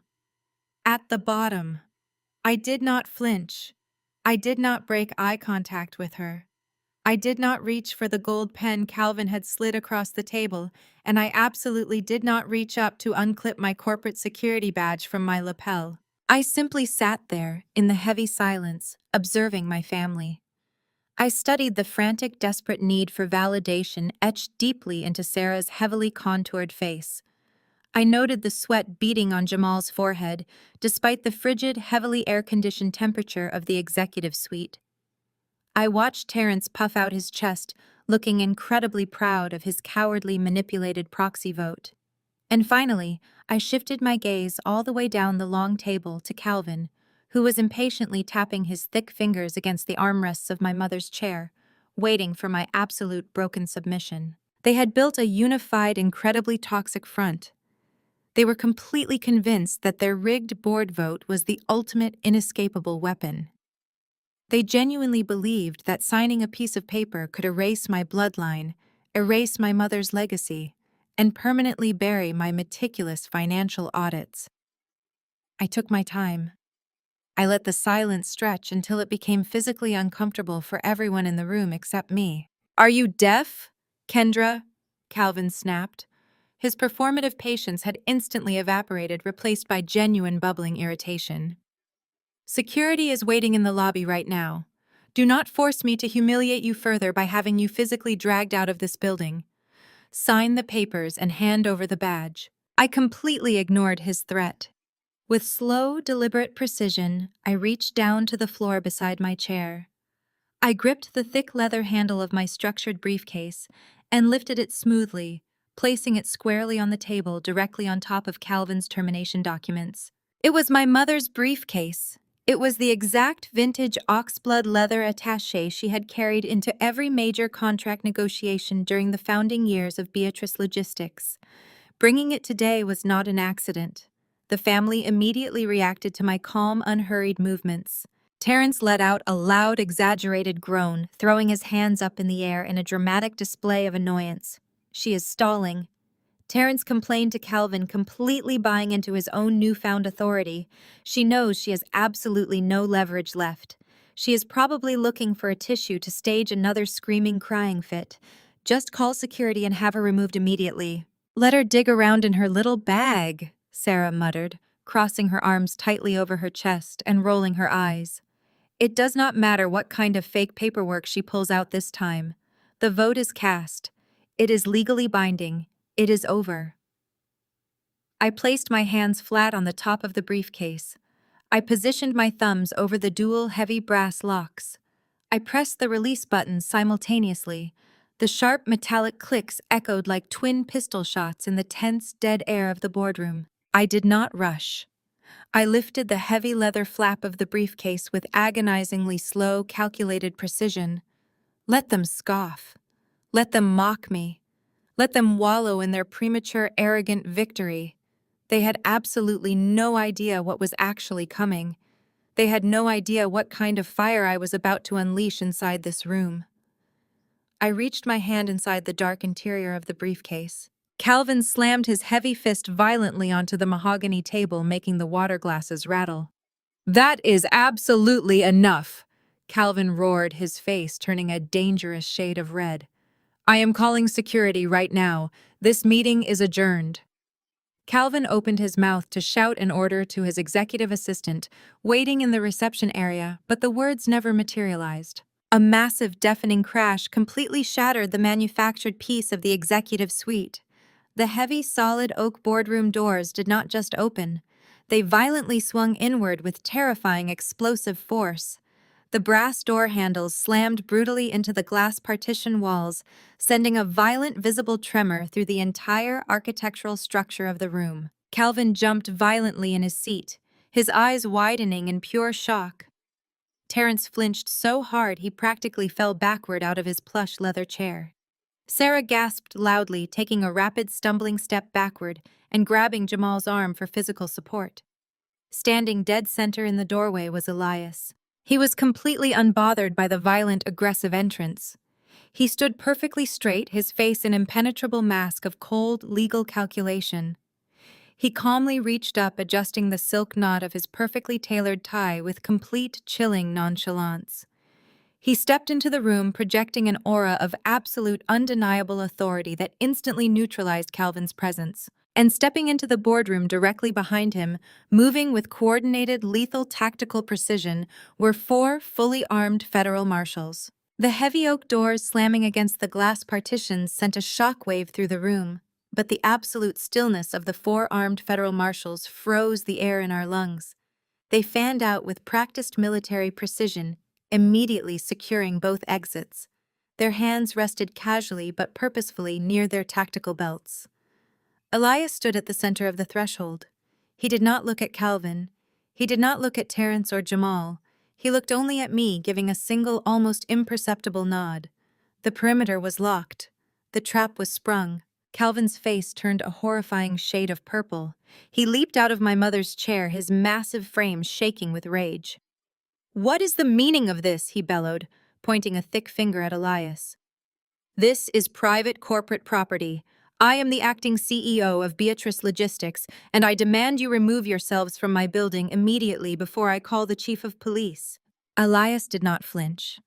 He did not even blink. He reached into his tailored suit jacket, pulled out a heavily stamped legal document, and placed it face up on the edge of the mahogany table. "That is a federal search and seizure warrant." Calvin Elias stated, his voice a smooth, icy contrast to Calvin's frantic shouting. "Executed by the Financial Crimes Enforcement Network. You do not have the authority to remove anyone. In fact, nobody leaves this room until the primary auditor finishes her presentation." All eyes snapped back to me. I had not stopped moving. While Calvin was screaming at federal agents, I had pulled a sleek, black HDMI cable from my mother's vintage briefcase. I stood up, walked to the head of the table, and plugged the cable directly into the boardroom's main media console. I pressed the sync button on my tablet. The massive floor-to-ceiling digital presentation screens behind Calvin's chair flared to life. A sprawling, impossibly complex web of financial transactions lit up the wall in brilliant, high-definition color. It was a digital map of absolute corruption. Hundreds of glowing red lines connected offshore accounts, dummy corporations, and encrypted wire transfers, and every single one of those red lines originated from the exact same source, the Beatrice Logistics primary operating account. "You did not call this emergency meeting to expel me, Calvin," I said, my voice ringing clear and steady across the massive room. "You called it because the quarterly federal tax audits are due next Friday, and you desperately needed a scapegoat to take the fall for the massive gaping hole in the company ledgers. You needed me officially removed and discredited so you could bury the evidence of your theft." Calvin stared at the glowing screen behind him, the red light reflecting off the beads of sweat forming on his forehead. Jamal and Terrence were completely silent, their eyes tracking the massive numbers flashing across the board. "Let us look at exactly what a legacy of excellence costs these days." I continued, tapping my tablet to isolate a cluster of transactions on the screen. "Over the past 24 months, while my mother was undergoing chemotherapy and trusting you to manage her life's work, you systematically embezzled over $4 million from this company." Sarah let out a sharp, involuntary gasp, her hands flying to her mouth. Jamal shrank back into his chair as if trying to physically disappear into the leather. "You did not steal it all at once," I explained, walking slowly down the length of the table, commanding the room with the exact same authority my mother used to possess. "You bled the company slowly. You fabricated phantom vendor invoices. You authorized grossly inflated consulting fees to shell companies you secretly controlled. And where did that stolen corporate capital go? It went to fund the extravagant, entirely fraudulent lifestyle of your accomplices." I tapped the screen again. A massive section of the web highlighted in bright yellow, pointing directly to a series of accounts linked to Jamal and Sarah. "Jamal," I said, making direct eye contact with my stepbrother, "you and Sarah love to project wealth. You love to mock my choices while hosting lavish parties at your sprawling estate. But the truth is, your private sports management agency went bankrupt 18 months ago. You defaulted on your primary mortgage. You were 60 days away from having a bank seize your home." Sarah's face drained of all color. She looked wildly at the federal marshals, her pristine socialite facade shattering into a million pieces. "Calvin bailed you out," I stated, bringing the brutal truth to the surface.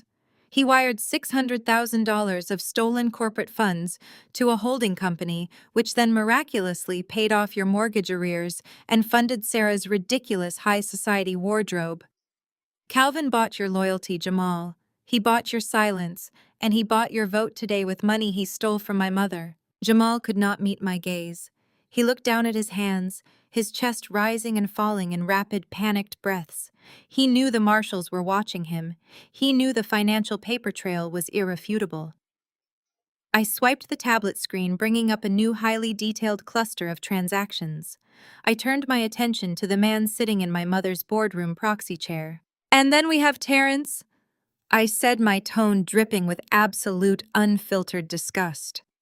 The fiercely independent, brilliant real estate developer who just could not bear to be tied down to a barren wife. Terrence swallowed hard, his Adam's apple bobbing nervously. He gripped the arms of his leather chair, looking at the glowing red numbers on the screen behind Calvin.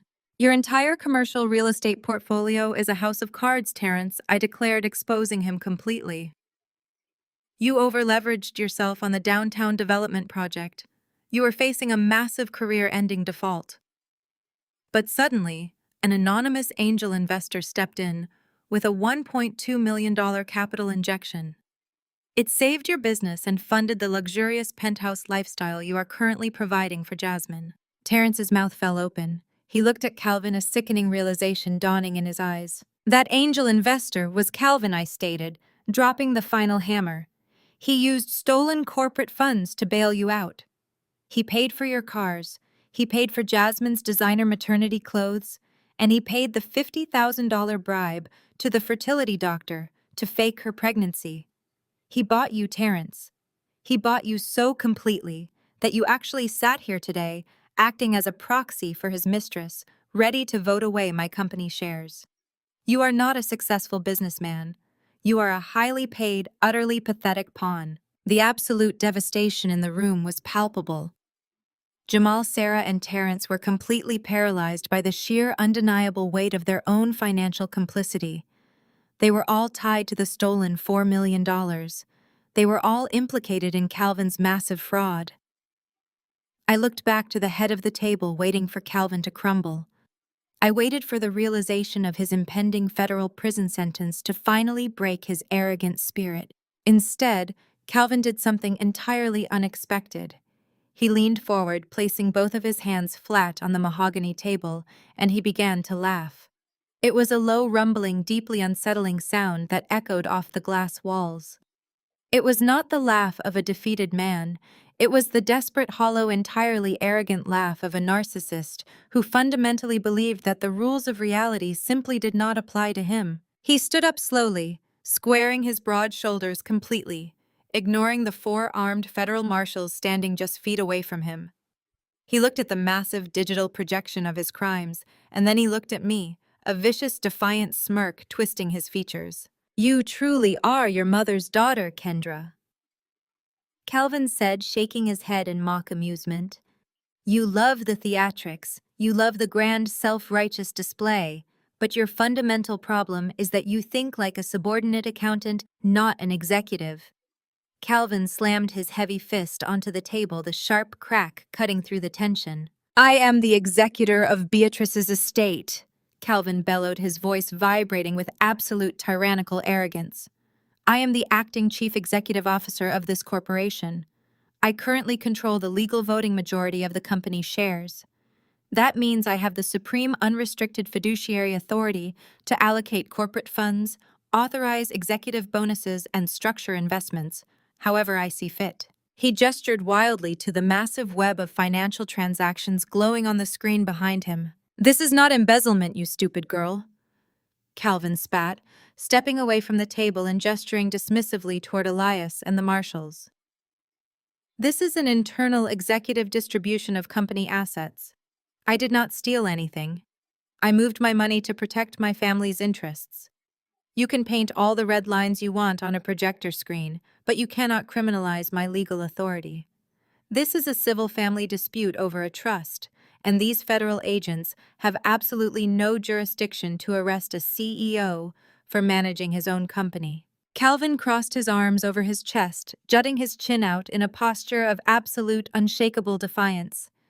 He truly believed he had outsmarted the law. He believed his status as the patriarch shielded him from the consequences of his actions. He stood at the head of the boardroom, a king defending his throne of lies, completely convinced he was untouchable. The sleek, intimidating boardroom of the family's logistics firm was deathly quiet. I did not interrupt him. I did not raise my voice to argue with his utterly unhinged interpretation of corporate law. I simply sat at the opposite end of the mahogany table, my hands resting lightly on the polished wood, and allowed the man to aggressively, gleefully dig his own federal grave. Calvin was so blinded by his own narcissism, so entirely consumed by the need to project absolute dominance over me that he failed to recognize the basic reality of his situation. He was not giving a victorious speech to a compliant board of directors. He was delivering a full, uncoerced, highly detailed verbal confession directly to the Financial Crimes Enforcement Network. He had just proudly admitted to treating Beatrice Logistics as his own personal piggy bank. He had publicly justified the diversion of millions of dollars to cover private mortgages, luxury vehicles, and fraudulent medical procedures under the utterly absurd guise of protecting family interests. The four armed federal marshals standing perfectly still by the heavy oak doors did not need to interrogate him. He was voluntarily handing them the entire prosecution narrative on a silver platter. I watched Jamal out of the corner of my eye. My stepbrother's charcoal suit suddenly looked 3 sizes too large for his shrinking frame. Unlike Calvin, Jamal possessed enough basic legal comprehension to understand exactly what was happening. He knew that an executor of an estate had a strict, legally binding fiduciary duty to the beneficiaries. He knew that funneling corporate assets to bail out his own bankrupt sports management agency was the textbook definition of felony embezzlement. Jamal slowly lowered his head, pressing the heels of his hands into his eyes, realizing his father had just doomed them all to federal prison sentences. Sarah remained completely frozen behind Jamal. The vicious, triumphant sneer that had twisted her contoured face only minutes earlier had entirely melted away. She was staring at the lead marshal's tactical belt, her breathing shallow and rapid. The glamorous, untouchable socialite illusion was dead, replaced by the stark, terrifying reality of a woman watching her stolen empire vaporize. Terrence looked physically ill. The arrogant, smug superiority he had worn while casting his proxy vote was gone. He looked from the glowing digital projection of his financial bailout straight to Calvin, who was still standing tall, chest puffed out, waiting for the federal agents to bow to his authority. Terrence finally understood that the $50,000 bribe to the fertility doctor was not just a dirty family secret. It was a massive documented federal crime, and he was the primary beneficiary. "Are you quite finished?" Elias asked. His voice sliced through the heavy air with surgical precision. Calvin snapped his head toward the door, his face flushed with residual fury. "I am finished dealing with this insubordinate nonsense," Calvin barked, waving a thick, dismissive hand at Elias. "I have explained my legal authority. I have outlined the internal distribution of my assets. Now I want you to remove this woman from my boardroom before I have my personal legal team draft a harassment suit against your entire department." The lead marshal, a tall, broad-shouldered woman with iron gray hair, pulled into a tight bun, took one single deliberate step forward. The heavy thud of her tactical boots against the thick carpet silenced the room instantly. "Just to be absolutely clear for the official record, Mr. Sterling," the marshal stated, her tone devoid of any emotion whatsoever. "You are openly confirming that you authorized the transfer of $4 million from the Beatrice Logistics corporate operational accounts to various private entities for the personal financial benefit of your son, your stepson, and a third-party medical facility." Calvin squared his shoulders, thrusting his chin upward in a spectacular display of misplaced defiance. "I am the acting chief executive officer and the sole executor of the Beatrice Sterling estate," Calvin declared proudly. "I have the absolute legal right to direct company funds to protect the integrity and the financial stability of the heirs to this empire. I answered to my wife while she was alive, and now I answer to absolutely no one." I smiled. It was a slow, genuinely warm smile that caused Terrence to physically recoil in his chair. "You truly never understood my mother at all, Calvin," I said softly. The sound of my voice drew every eye in the room, back down the 20 feet of mahogany to where I sat. "You spent decades resenting her brilliance. You spent the last 2 years actively trying to dismantle everything she built. You genuinely believed she was foolish enough to leave her entire legacy, her life's blood, in the hands of a man who could not even run a successful sports agency without a corporate bailout. I reached my hands back into the dark interior of the vintage oxblood leather briefcase. "What are you doing?" Calvin demanded, a sudden sharp edge of apprehension finally bleeding through his arrogant bluster. "Security is coming. Put your hands on the table." I did not listen to him. My fingers brushed against the smooth, heavy parchment I had retrieved the day before. I gripped the thick paper and slowly, deliberately pulled it out of the briefcase. I placed it flat on the mahogany table in front of me. It was an old, heavy envelope, visibly yellowed at the edges with age. But it was not the paper itself that made Jamal gasp aloud. It was the massive, thick puddle of deep crimson wax sealing the flap shut. Pressed firmly into the center of that hardened wax was the unmistakable custom corporate crest of Beatrice Logistics, and written across the front of the aged parchment in my mother's distinct, elegant, sweeping handwriting was my full legal name. Beatrice was not just a logistics titan. "Calvin," I said, my voice echoing with the undeniable power of my mother's memory. She was a master chess player. She knew exactly who you were. She knew exactly how greedy you would become the second she was no longer here to keep a leash on your pathetic ambition.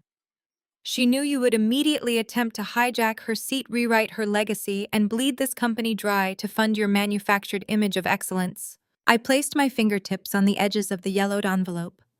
With a sharp, sudden push, I sent it sliding directly down the center of the long boardroom table. The heavy parchment glided smoothly across the highly polished wood. It passed right by Sarah's trembling hands. It passed Jamal's downcast head. It passed Terrence, who stared at the crimson wax seal as if it were a ticking bomb. The envelope slowed and came to a gentle, perfectly calculated stop, precisely 2 inches from Calvin's manicured fingers. Calvin looked down at his wife's handwriting. The remaining color instantly drained from his face. The rigid, tyrannical posture he had been desperately maintaining completely collapsed. He looked like a man who had just seen a ghost walk through a solid wall. "She did not leave you the keys to the kingdom," Calvin, Weiss stated, rising slowly from my chair. I stood tall, smoothing the front of my blazer, channeling every ounce of the fierce, unyielding matriarch who had raised me.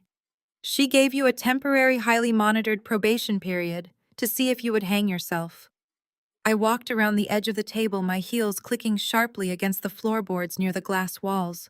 "You were the majority shareholder, Calvin," I declared, stopping directly across from him and looking down at his terrified, sweating face.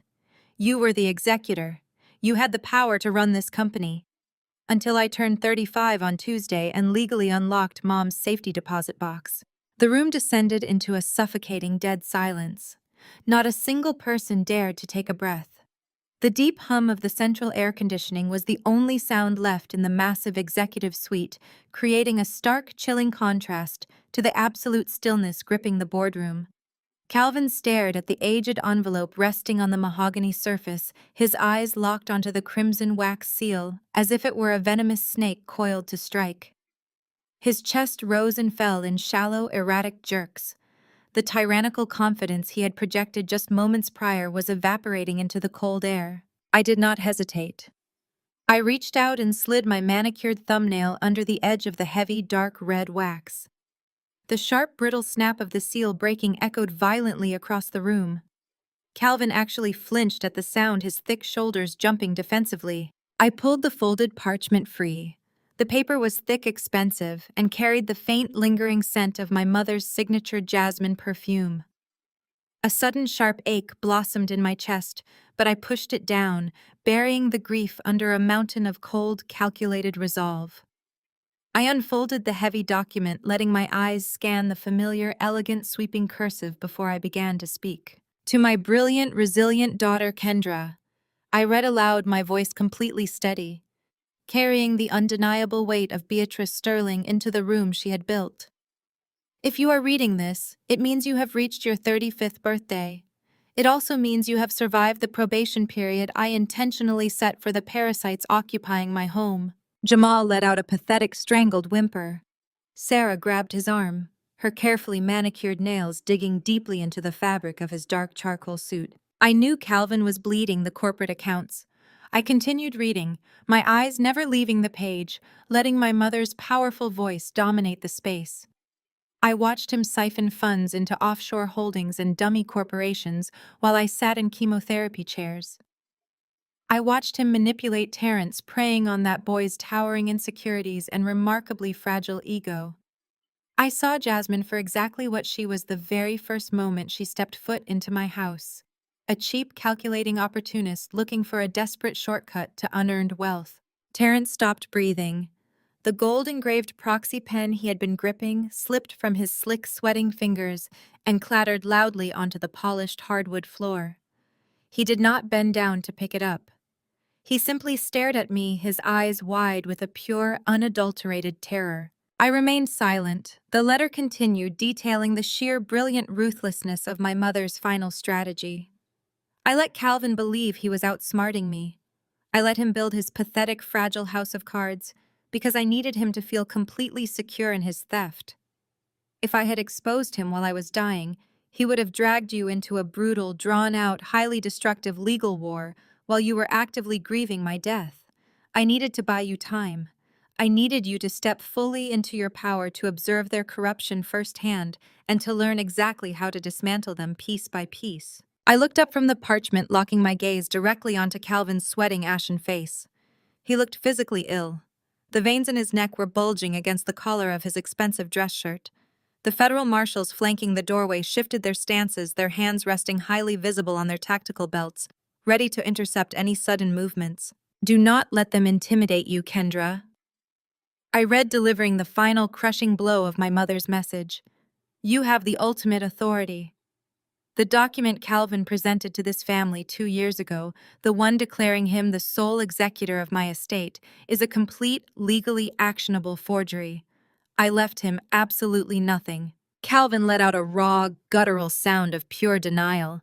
He lunged forward, his heavy hands slamming against the table as he tried to snatch the letter from my grasp. "That is a lie," he screamed, spit flying from his lips. "That is a fabricated document. I filed the official probate paperwork. The courts recognized my authority. You are trying to steal my company with fake sentiments." Elias stepped forward effortlessly, stepping between Calvin and my side of the table. The lead federal marshal immediately took 2 heavy, echoing steps into the room, leveling a stare at Calvin that instantly froze him in his tracks. Calvin slowly lowered himself back into the executive chair, his chest heaving, his eyes darting frantically around the room looking for an exit that did not exist. Elias reached into his sleek leather portfolio and extracted a thick, blue-backed legal binder. He slapped it down onto the mahogany table right next to the yellowed envelope. "This is the true, authenticated, legally binding last will and testament of Beatrice Sterling," Elias announced.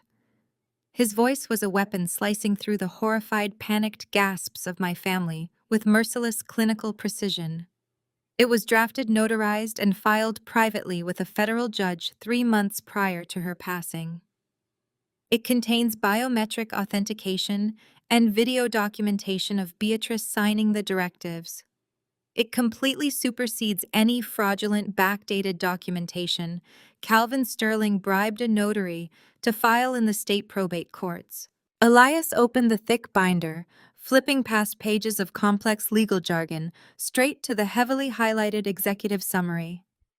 100% of the corporate equity of Beatrice Logistics, Elias read, projecting the reality of their ruin into the quiet room, along with the entirety of the Sterling family estate. All offshore holding accounts and all liquid financial assets were placed into an ironclad, irrevocable blind trust the exact minute Beatrice Sterling was pronounced dead. Jamal buried his face in his hands.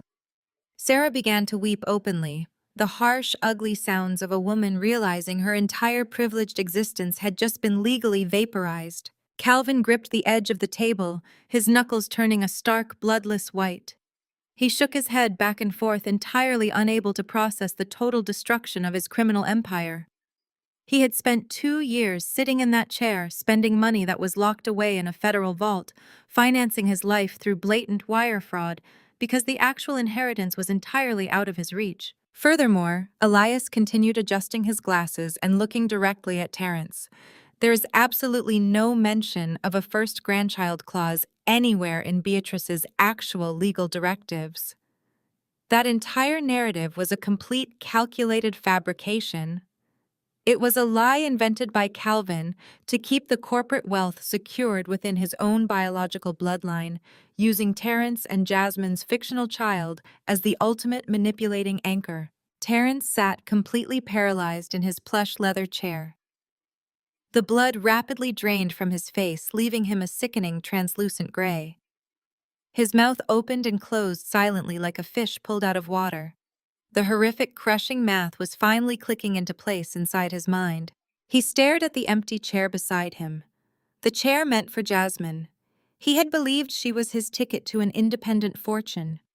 He had believed the baby she was carrying was the ultimate key to a multi-million-dollar trust fund that would bail out his failing real estate developments. He had believed Calvin was his savior. But Jasmine was not a wealthy heiress securing his future. She was a destitute, calculating fraudster. The pregnancy was a complete medical scam paid for by stolen corporate funds to trigger a trust fund that never existed in the first place. Calvin had not bailed him out of his bad investments. Calvin had used stolen, federally tracked corporate money to artificially prop up Terrence's failing business, just to buy a compliant, incredibly stupid proxy vote on the board. The sheer gravity of his monumental idiocy crushed Terrence into the leather seat. He had filed for divorce. He had publicly humiliated and abandoned his brilliant, loyal, successful wife. He had legally and financially tied himself to a manipulative, broke mistress. He had thrown away a legitimate, sprawling empire for a fake sonogram and a stolen lease on a luxury penthouse he was about to be federally evicted from. He had ruined his entire life for absolutely nothing. The sole executor, the sole voting proxy, and the absolute sole beneficiary of the Beatrice Sterling Blind Trust, Elias stated, closing the heavy blue binder with a definitive echoing thud, is her biological daughter, Kendra. I stood at the opposite end of the table, looking at the ashes of their greed.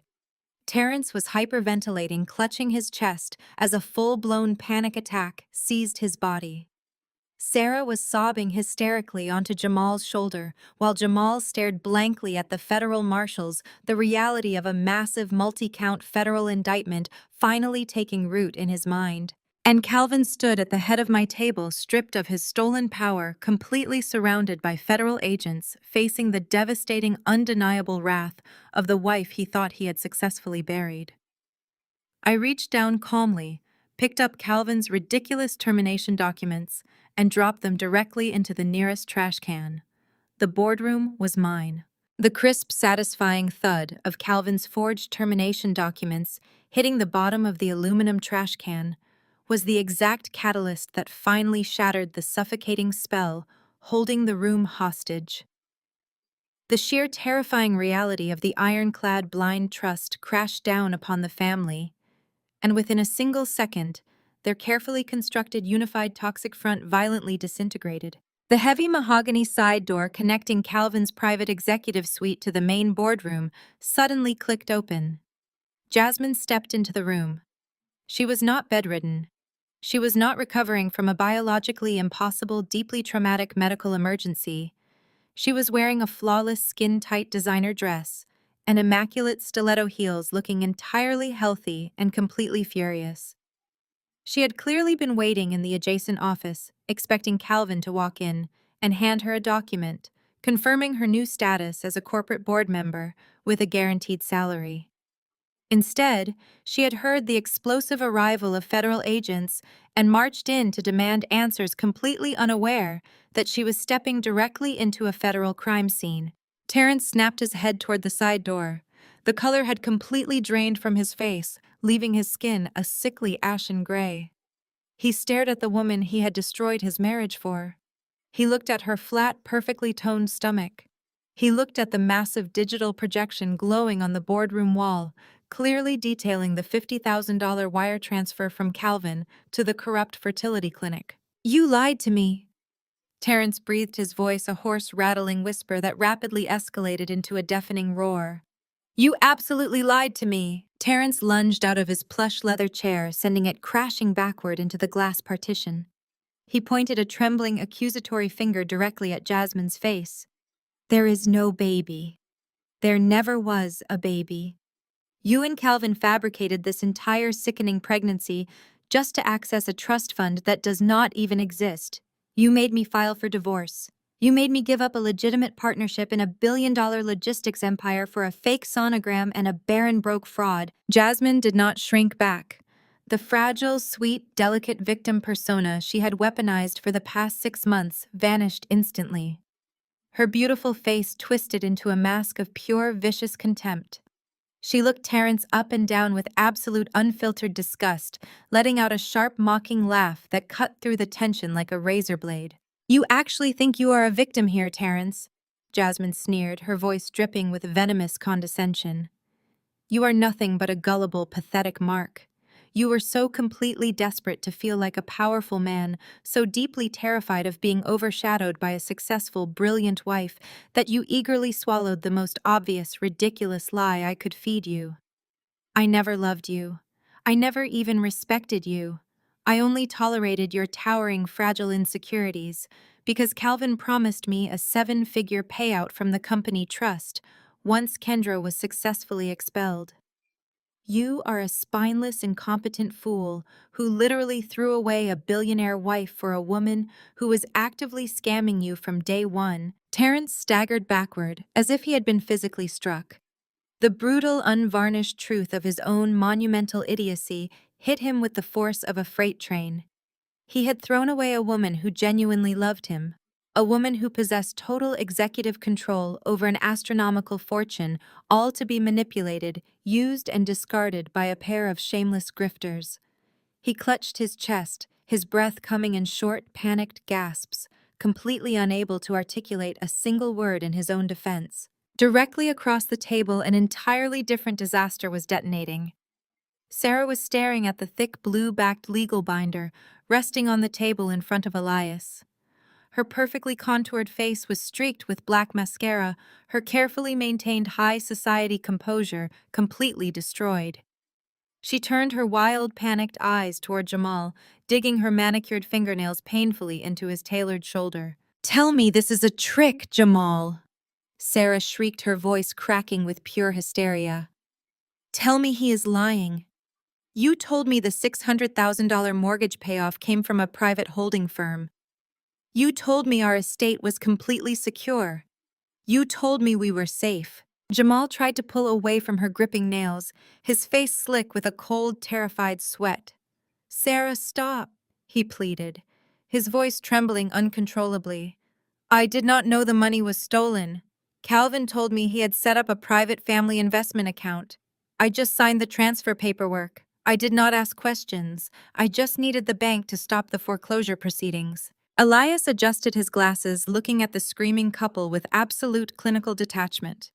He opened a secondary folder from his portfolio, pulling out a freshly printed legal deed. Ignorance of the origin of stolen corporate funds does not provide legal immunity from asset forfeiture. Jamal Elias stated, his calm, authoritative voice easily cutting through Sarah's frantic sobbing. "The holding company Calvin Sterling created to pay off your mortgage arrears was illegally funded by the Beatrice Sterling operational accounts. Therefore, the holding company itself is legally void." Elias slid the printed deed across the mahogany table until it rested directly in front of Sarah. "Because the stolen funds used to secure your property have now been officially traced and recovered by the blind trust," Elias explained, his tone mercilessly precise. "The trust now assumes absolute uncontested ownership of all assets purchased with that stolen capital, which means the sprawling multi-million-dollar estate you have been aggressively flaunting on social media is no longer yours. It belongs entirely to the trust." Sarah let out a horrific, gut-wrenching wail. She stared at the legal document, the reality of her total social and financial annihilation finally crashing down upon her. She was not a wealthy socialite. She was a squatter living in a house she could not afford. And because Kendra is the sole executor and sole beneficiary of that blind trust, Elias added, delivering the final fatal strike, she is currently your legal landlord. She possesses the unilateral authority to initiate immediate eviction proceedings and seize the property by the end of the business day. Sarah turned her hysterical mascara-stained face toward Jamal and completely snapped. She lunged at him, her fists pounding wildly against his chest. "You ruined me!" she screamed, completely abandoning any remaining shred of dignity. "You are a failure! You dragged me into this miserable, bankrupt mess, and now I am going to be thrown out on the street by the very woman I spent the last 2 years treating like garbage. You lost everything." The boardroom was a theater of absolute pathetic chaos. Terrence was slumped against the glass wall, openly weeping over his destroyed life. Sarah was physically assaulting her husband, while Jamal desperately tried to shield his face, completely paralyzed by the looming threat of federal prison. Jasmine stood by the side door, frantically tapping on her cell phone, clearly trying to secure a quick exit strategy now that her lucrative scam had violently imploded. The four armed federal marshals did not intervene in the family squabbles. They did not care about the broken marriages or the shattered socialite dreams. They moved in perfect synchronized unison, bypassing the screaming siblings entirely. They marched straight toward the head of the immense mahogany table, focusing squarely and exclusively on the man who had orchestrated the entire fraudulent catastrophe. Calvin saw them coming. The arrogant, untouchable posture he had maintained for 2 years dissolved into a posture of pure, trembling cowardice. He backed away from the table, holding his hands up in a frantic, desperate gesture of surrender. "Wait," Calvin stammered, his deep voice cracking, sounding suddenly small and incredibly old. "We can resolve this internally. We can reverse the wire transfers. I can write a check. There is no need for this. I am a respected pillar of the community." The lead marshal did not slow her pace. She stepped directly into Calvin's personal space, reaching smoothly onto her tactical belt. The sharp, terrifying metallic click of heavy steel handcuffs being unpouched echoed loudly, cutting through the background noise of Sarah's wailing. Calvin Sterling, the lead marshal, announced, her voice booming with the unyielding authority of the federal government. "You are currently under arrest for multiple counts of corporate wire fraud, grand larceny, and the deliberate forgery of federal probate documents. You have the right to remain silent. Anything you say can and will be used against you in a court of law." She grabbed Calvin's wrist, twisting his arm behind his back with practiced, forceful efficiency. Calvin let out a sharp cry of pain, completely abandoning his regal facade. The heavy steel cuffs ratcheted tightly around his wrists, locking his hands together. "Kendra, please!" Calvin begged, his voice pitching into a pathetic, high-pitched whine as the marshals began to drag him away from the table. "Tell them to stop. We are family. I raised you. I took care of your mother. You cannot let them do this to me. Show some mercy, Kendra. Please, I am begging you. Remember who we are." I did not yell. I did not gloat. I did not hurl insults at the man being forcibly removed from the building. I slowly walked toward the head of the boardroom table. I looked at Terrence, who was sliding down the glass wall, a broken, penniless man who had traded an empire for a lie. I looked at Jasmine, who was currently realizing that without Calvin's protection, she was legally implicated in a massive medical and financial fraud scheme. I looked at Jamal and Sarah, a couple entirely consumed by their own shallow greed, now facing total inescapable ruin. And finally, I looked at Calvin, a humiliated, handcuffed criminal being dragged toward the freight elevator by federal agents. I looked at all of them with absolute, impenetrable, freezing cold indifference. They were no longer threats. They were barely even memories. They were simply trash being swept out of my building. I reached the head of the massive mahogany table. I placed my hands on the soft, custom-tufted black leather of the executive chair. I turned it slowly, the heavy mechanism gliding silently. I sat down, settling comfortably into the throne my mother had built, and began planning my next acquisition. The ultimate lesson from this dramatic story is that true power never comes from manipulation, deceit, or stealing what rightfully belongs to others. It is born from patience, resilience, and knowing your absolute worth when everyone else tries to diminish it. Calvin and his enablers built their toxic empire on a fragile foundation of lies, arrogant enough to believe greed could outsmart justice. But as Kendra brilliantly proved, you can never permanently bury the truth. When you stand your ground and refuse to be a victim, their house of cards will inevitably collapse. Authentic strength always conquers manufactured authority. If you have ever had to stand your ground against toxic family members to protect your peace and legacy, hit the like button. Subscribe for more empowering stories and share your own victory in the comments below.